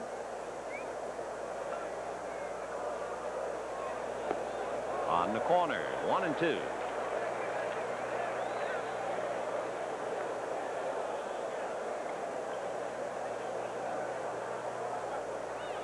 The Yankees also being reminded that Detroit leading Cleveland 7-4 in the 6th inning.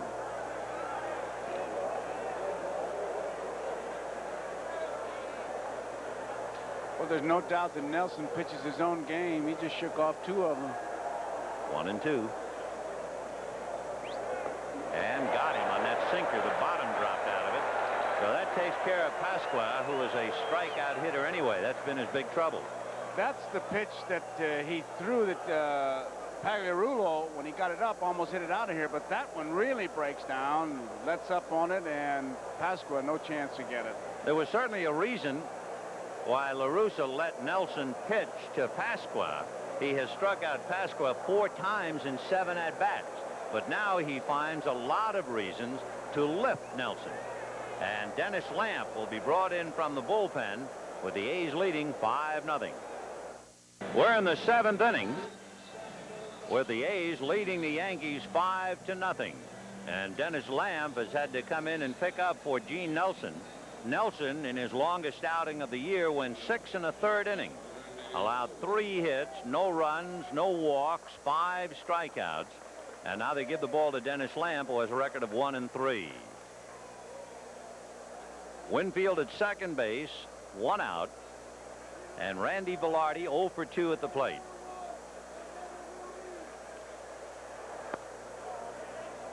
Breaking ball down and away, ball 1, 1-0.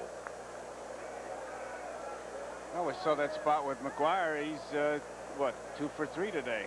2 for 3 with a run batted in.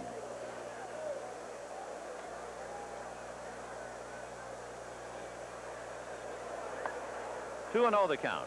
You know, with La Russa making a pitching change, it's rare you see a pitcher strike out a guy and then he comes out right after that. I mean, there was no doubt in La Russa's mind. Obviously, he saw the delivery starting to break down. So it's not just happenstance, boy. They got it locked. They know all the mechanics. And I guess he figured even tired he could handle Pasqua since he had handled him so easily in the past. That's a strike, and the count 2-1. Randy Velarde trying to atone for a damaging error in the 6th inning. Gave the A's an additional 2 runs. It is 5-0 Oakland in the 7th. 1 out.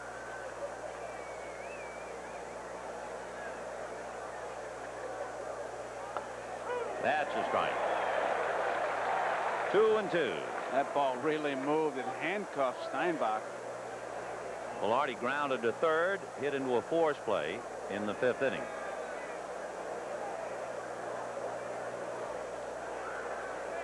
Five runs, 8 hits for the A's, no runs, 4 hits for the Yankees.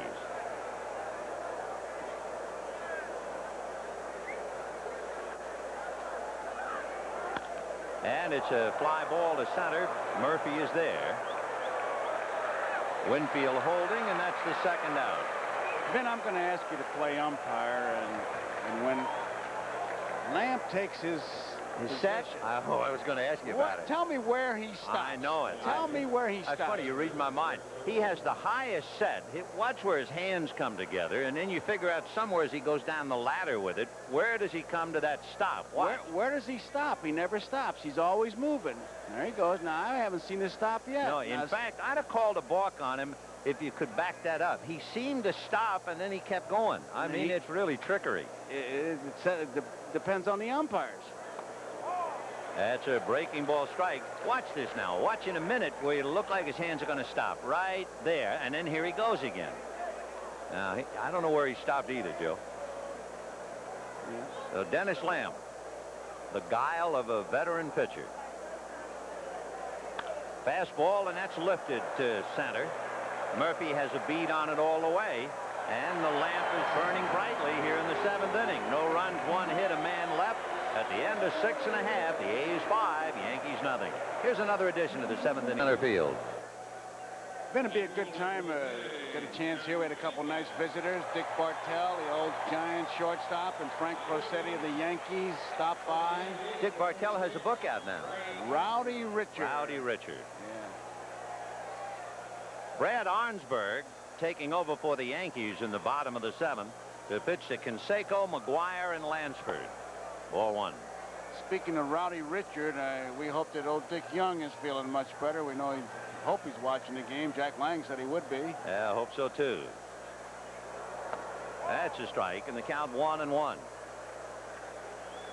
The Yankees have used Steve Trout, Pat Clements, and Brad Arnsberg. The Yankees have Tommy John kind of loosening up in the bullpen. Ball 2, 2-1. Dennis Rasmussen threw earlier in the pen, and now TJ getting a little work. There he is.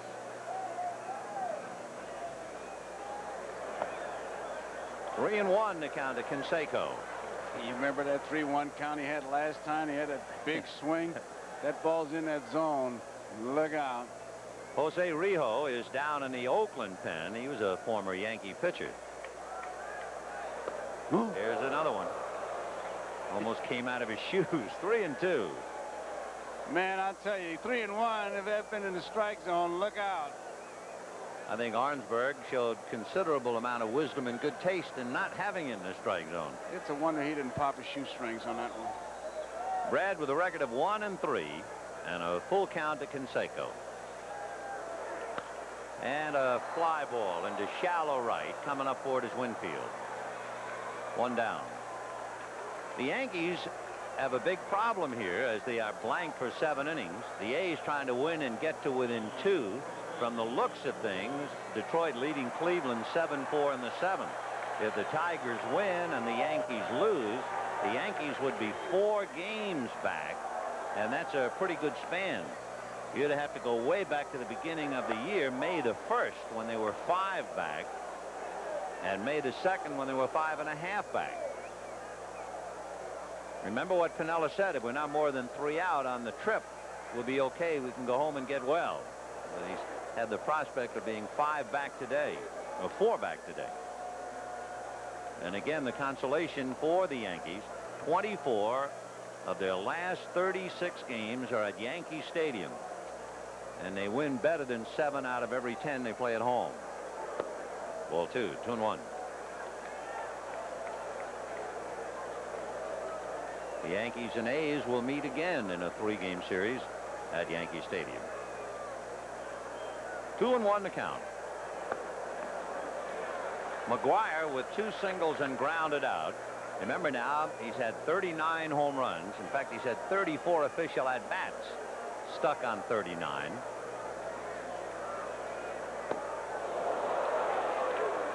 Well, we've had the 2 big guys swinging 3-1, and each time they've come up empty. McGuire has better discipline at the plate, though.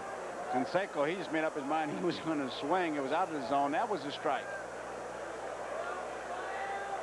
He has hit 5 home runs against the Yankees, 2 in 1 game in the Yankee Stadium, and that's strike 3 call. So Mark McGuire called out on strikes. The first strike called against him, he wasn't sure, and this looks like it was in the same spot. Too close to take. He doesn't believe it. So McGuire called out. Carney Lansford, first ball swinging, pops it up to Meacham. And a very easy 7th inning for Brad Onsberg as he sets the A's down in order. That's the 2nd time today that's happened, and it's still 5-0 Oakland. We move to the 8th inning here at the Oakland Coliseum. The A's leading the Yankees 5-0. Next week, Joe and I will be in St. Louis. The Atlanta Braves and the St. Louis Cardinals. Others will see the Angels-Orioles game. Bob and Tony will be doing that one. So the tradition is here, and the memories are waiting on NBC. 1 ball and no strikes to count to Bobby Meacham. Tripled, struck out. 1 for 2, hitting .247. Strike. Dennis Lamb trying to finish up the job. Gene Nelson went 6 1/3 inning.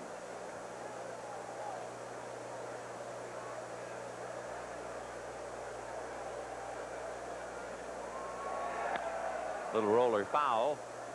1 ball and 1 strike.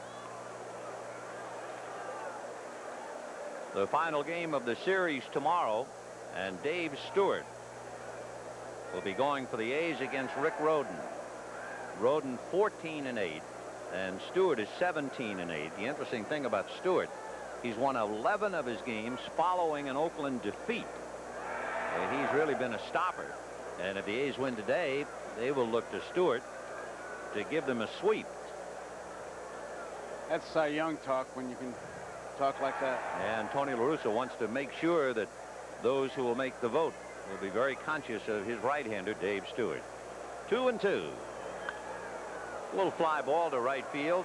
Mike Davis coming up for it. 1 away. The Yankees have not had any kind of a rally. They've never had 2 hits in an inning. They only have 4 hits in the game. So Piniella has to be thoroughly frustrated.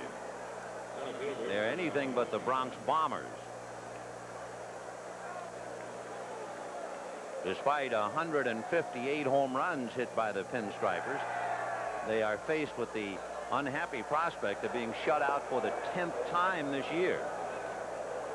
1 ball and no strikes to count to Claudell Washington. Lansford at third, not taking any chances. He's way in on the grass. That's a strike.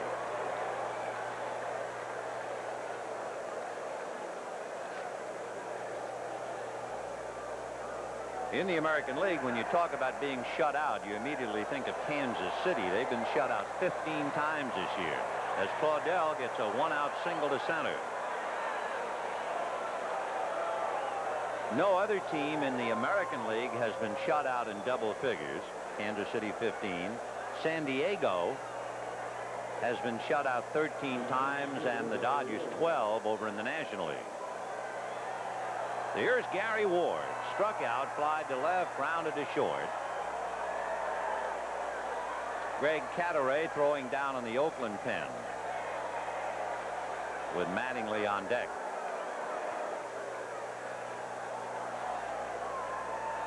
A's 5 runs, 8 hits. Yankees no runs, 5 hits. With 1 out in the 8th, there's Cadaret.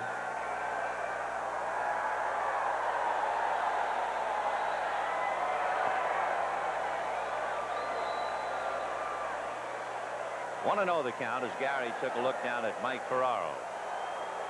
Struck out, flied out, grounded out.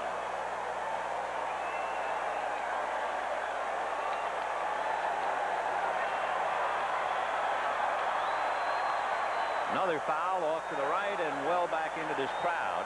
And it is a fine crowd. 40,116. That would be double the A's average attendance. They average 20. They have over 40,000 today.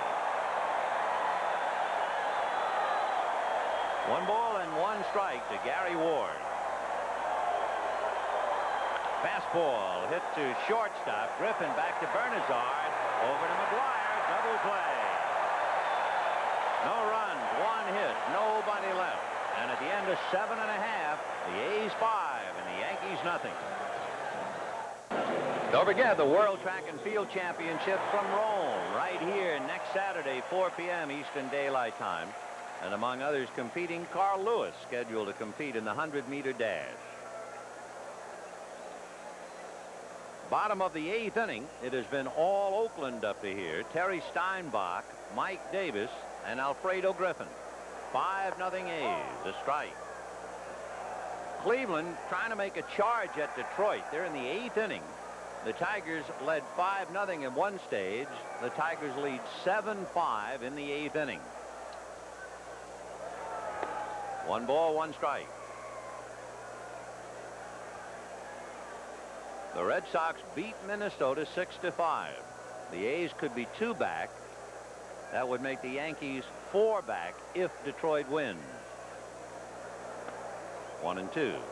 Steinbach hit into a force play, flied to left, single to left. Terry is 1 for 3, scored a run. He was squeezed in on the bunt by Murphy in the 6th inning.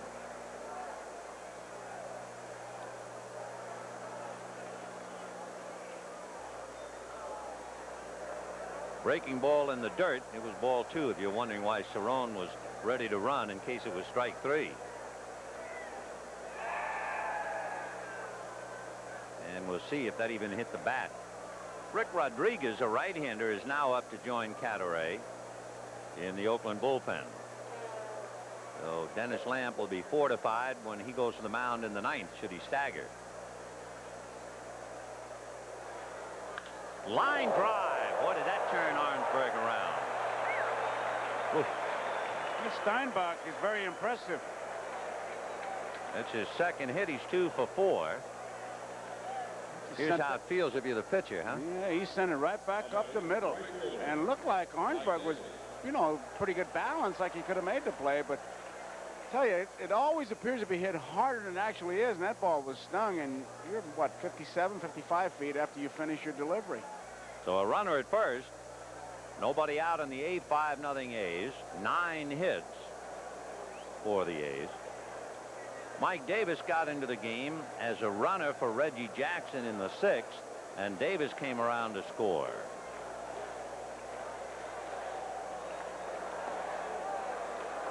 Mike Davis, as he stands at the plate, checking and taking a strike. Davis has 20 home runs, 62 runs batted in. But the trouble for Mike, he hit all 20 home runs by the All-Star break. He's not hit one since. He lines it into center, base hit. Down to second goes Steinbach and holding. And the A's want some more. 2 on, nobody out. Griffin, Murphy, and Bernazard due up. I tell you, Arnsberg's got to figure I'm pitching him wrong. He sends another one right back up the middle. And it's by him before he can get that glove up. So back-to-back singles by Terry Steinbach and Mike Davis. And now Alfredo Griffin. Twice he has hit into force plays and struck out. Griffin has scored a run and was thrown out trying to steal 3rd. 5 runs, 10 hits for the A's. No runs, 5 hits for the Yankees. The Yankees, by the way, in the 9th inning will have Don Mattingly, Mike Pagliarulo, and Dave Winfield.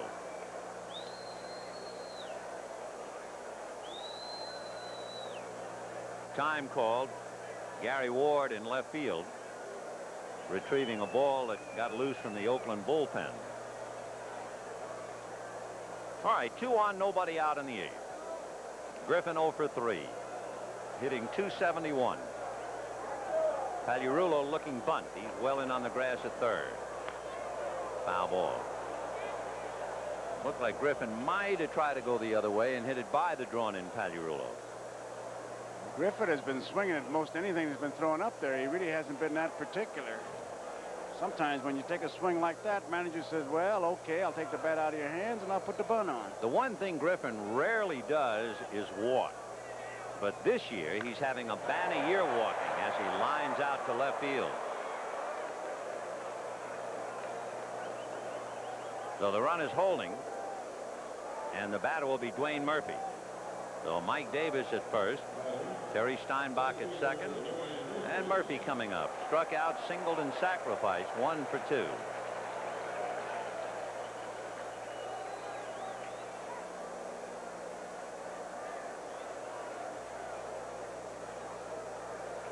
A's 5, Yankees nothing. Bottom of the 8th, 1 out. Off speed, but it missed. Ball 1.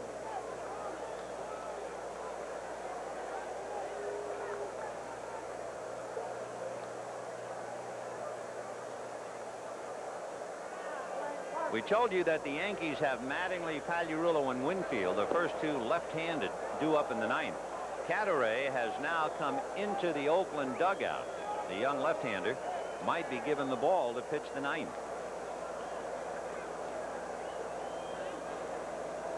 2-0. And Arnsberg has really dug a hole now. 3-0 the count. There's Cadere.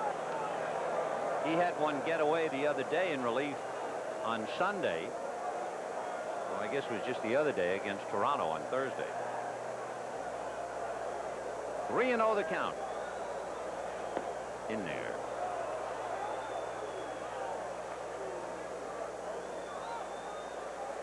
For the A's, it's been a tough year physically. They've had 16 players on the disabled list. Foul back. Joaquin Andujar has been on the disabled list 4 times all by himself. And the Minnesota Twins, the entire team has used the disabled list 3 times. And Andujar's been on it 4.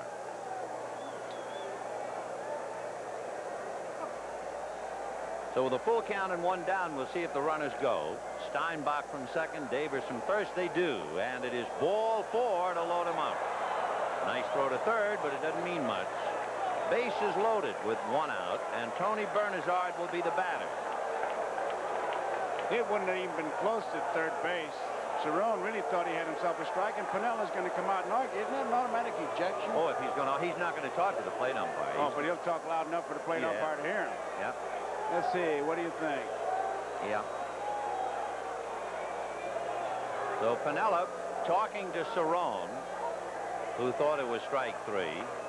He doesn't say anything to the plate umpire, Don Denkinger. Just kind of looks at him and walks away. Well, I guess he got it out of his system anyway by making the long walk to and fro. And I'll say this for Denkinger. He walked away. He did not set himself up as a target. He could have just stood right there, and who knows what could have happened then. But he walked away and just put a little water on the fire. So the base is loaded, 1 out, 5-0 A's in the 8th. Bernazard is 0 for 3 with a walk. Boy, did he have a swing. Bernazard has 14 home runs, and he must have been thinking slam. He went from the heels. He has most of his power as a left-handed batter. 10 of his 14 home runs come from this side of the plate. And he's in a hole now, 0-2. On deck, Steve Henderson.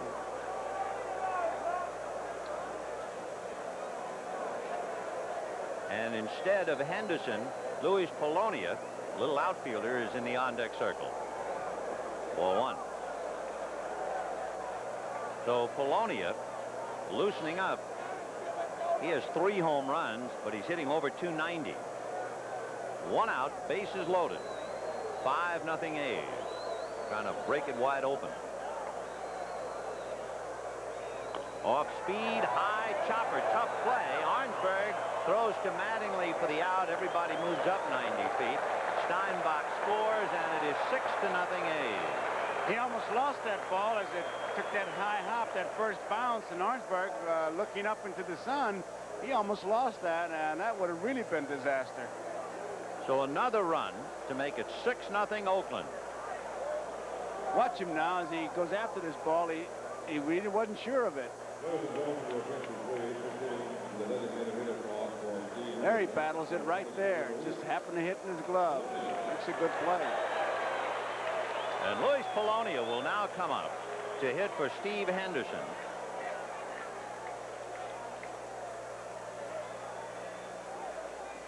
Polonia, a little guy with a lot of ability. Think he wears those pants like that to make him look taller? He is listed at 5'8" and 155 pounds. He's from the Dominican Republic. 0-1 to count to Luis Polonia. If you want an insight into the Yankees, the fact they're down 6-0 tells you a great deal. For instance, the New York starters in the last 15 games are 4-11, and the earned run average is 6. This could be the 16th time this year the Yankees have lost by 6 runs or more. And I mean, there have been some runaways, particularly the defeats they suffered at the hands of the Detroit Tigers. Tigers have beaten them 12-5, 8-0, 15-4, 9-3. Texas beat them 20-3. Cleveland beat them 15-3.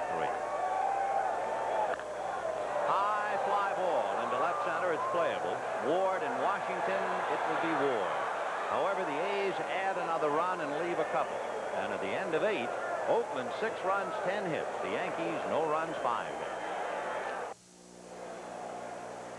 Couple of scores as we go to the 9th inning. 6-0 A's. Red Sox beat Minnesota 6-5. Oakland could be 2 games back. Detroit leading Cleveland 7-5. The Yankees could be 4 games back. Philadelphia leading the Dodgers 2-0 in the 8th. And a big game at Wrigley Field in the National League. The Cubs have caught Houston. It's 2-2 in the 7th. And you're up to date. That left-handed Greg Cadaret trying to nail it down, going up against Mattingly, Pagliarulo, and Winfield. Mattingly, 2 fly balls to left and a single. They have a simple description for Cadaret, power pitcher. And you can see he rears back and pumps. 6'3", 205-pounder, and he promptly gives up a single to Mattingly, who's not impressed. That pitch was low and inside, and Mattingly had just made up his mind he was going to go the opposite way, and he inside outs it to left field. Tough pitch to handle, but not for Mattingly. So Cadaret gives up the base hit. Mattingly is 2 for 4, and Mike Pagliarulo coming up. Cadaret is from Lakeview, Michigan. He was drafted 11th round in the '83 draft. 25 years old.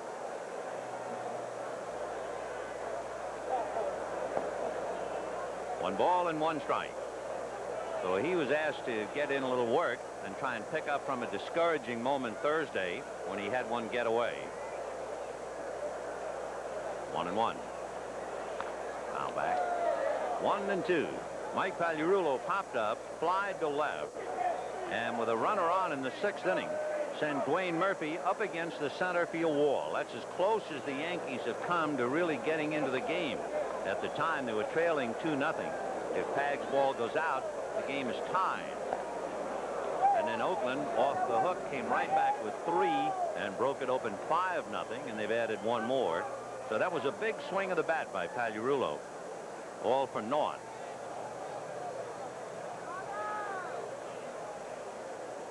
Two balls and 2 strikes to Mike.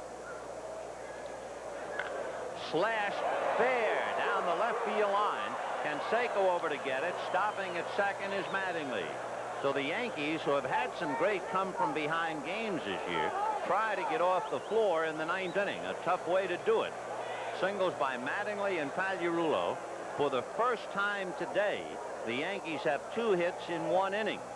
And Rodriguez throwing in the bullpen back of Cadaret, who could not do the job against the left-hand hitting Toronto men that he faced. And both Mattingly and Pagliarulo just waited and just put the bat on the ball. I mean, there was no hard swing in there, and Duncan's going to come out and talk to his young left-hander because he's overpowered him, but they were able to get that bat on the ball and come up with the base hits. Dave Winfield, 2 for 3, will be the hitter under discussion. It's a very young battery with Cadaret and Steinbach. Ron Kittle now comes out on deck. He would hit for Dan Pasquale, a left-hand batter. There's Kittle. So Dave Winfield flied to right, single to left, single to right. Winfield up there with 2 on and nobody out. Dennis Eckersley has now joined Rodriguez in the A's bullpen.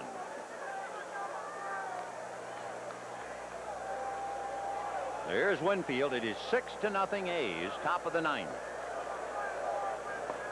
Strike, fastball at the knees.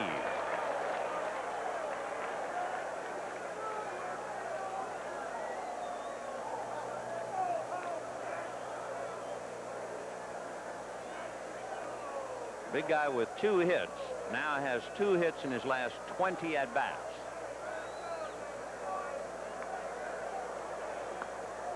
High change, 1 ball, 1 strike. Cadaret with a record of 2 wins and 1 loss. He's been in 15 previous games. And he doesn't usually work very long. He doesn't average 2 innings an appearance. He's asked to get 3 outs today. 2-1.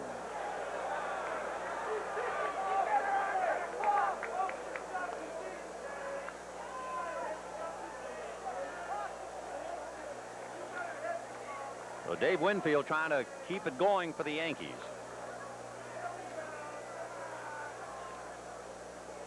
Yankees have lost 2 in a row, 8 out of 11, and they're down 6-0. High chopper to third, going back for it is Lansford. To throw to second is too late, and everybody's safe. The bases are loaded with nobody out.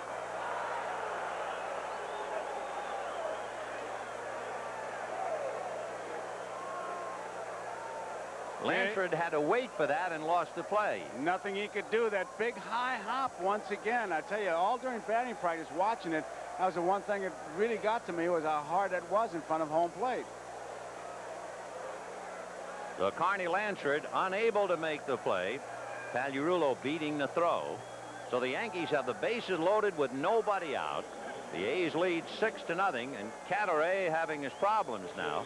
He'll get Kittle, Velarde, and Cerrone, but he does have the luxury of a 6-0 lead.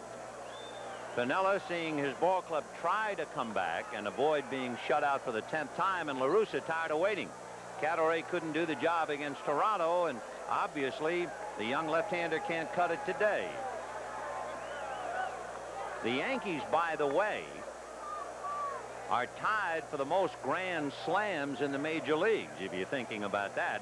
The Yankees and the Red Sox have 7 grand slams. So while we chew on that and they go to the bullpen for Dennis Eckersley, we'll be right back. Greg Cadaret's only been pitching professionally for 4 years, and for a year and a half he was in Double-A ball. And they give him the ball today, and he can't do the job in the 9th inning. And that brings up a big point about this year. A lot of pitchers are asked to make that jump from Double-A to the bigs, and it's usually too big a step. So they give the ball to the veteran Dennis Eckersley to go after Ron Kittle. We have seen a lot of that. In fact, I think it reflects in the coaching staffs because there's so much teaching that has to be done. Bases loaded, nobody out, no time for teaching here. Foul back in the count 0-2. Dennis Eckersley is a man who certainly enjoys pitching at the Coliseum. His record here, 6 wins, 2 losses, an earned run average of 1, and the opposition is hitting less than 140 against him here. When he goes on the road, It's a whole different game. He's 0-4. The opponent's hit over 300, and his ERA is almost 5. And down goes Kittle with the bases loaded. And when you ask LaRussa about maybe is he thinking of putting Eckersley in the rotation, he says, no way, I need him in the bullpen. He just blows the ball right by him.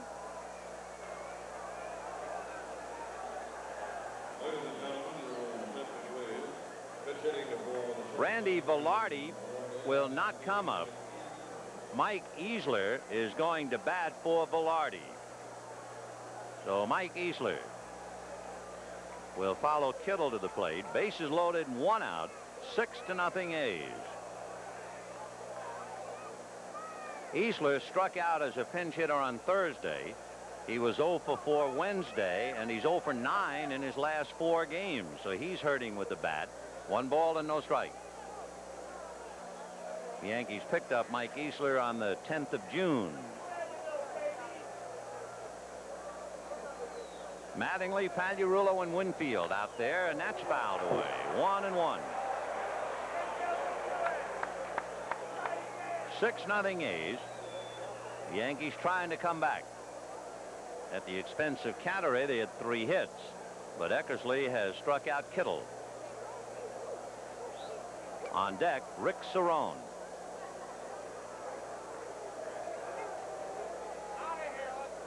One and 1 to the hitman, as they called him. Ball 2, 2-1.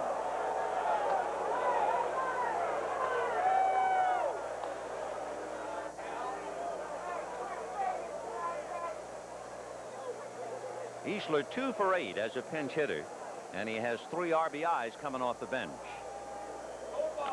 Fouled away into the seats off third base. An update on the Tigers. They've increased their lead a bit now. 8-5 in the 9th inning. So if Detroit wins and the Yankees lose, the Yankees would be 4 back. 2-2. Ground ball to shortstop. Griffin has it. He goes to Bernazard. Back to McGuire. Double play. And that summed up the Yankee frustration and the Oakland mastery here at the Coliseum. The A's beat the Yankees 6-0. We'll be right back. This week's NBC Miller Lite Player of the Game is pitcher Gene Nelson. Miller Lite happy to present a check for $1,000 in the name of Gene Nelson to the National Multiple Sclerosis Society. The Major League Baseball Game of the Week has been brought to you by Miller Trucks.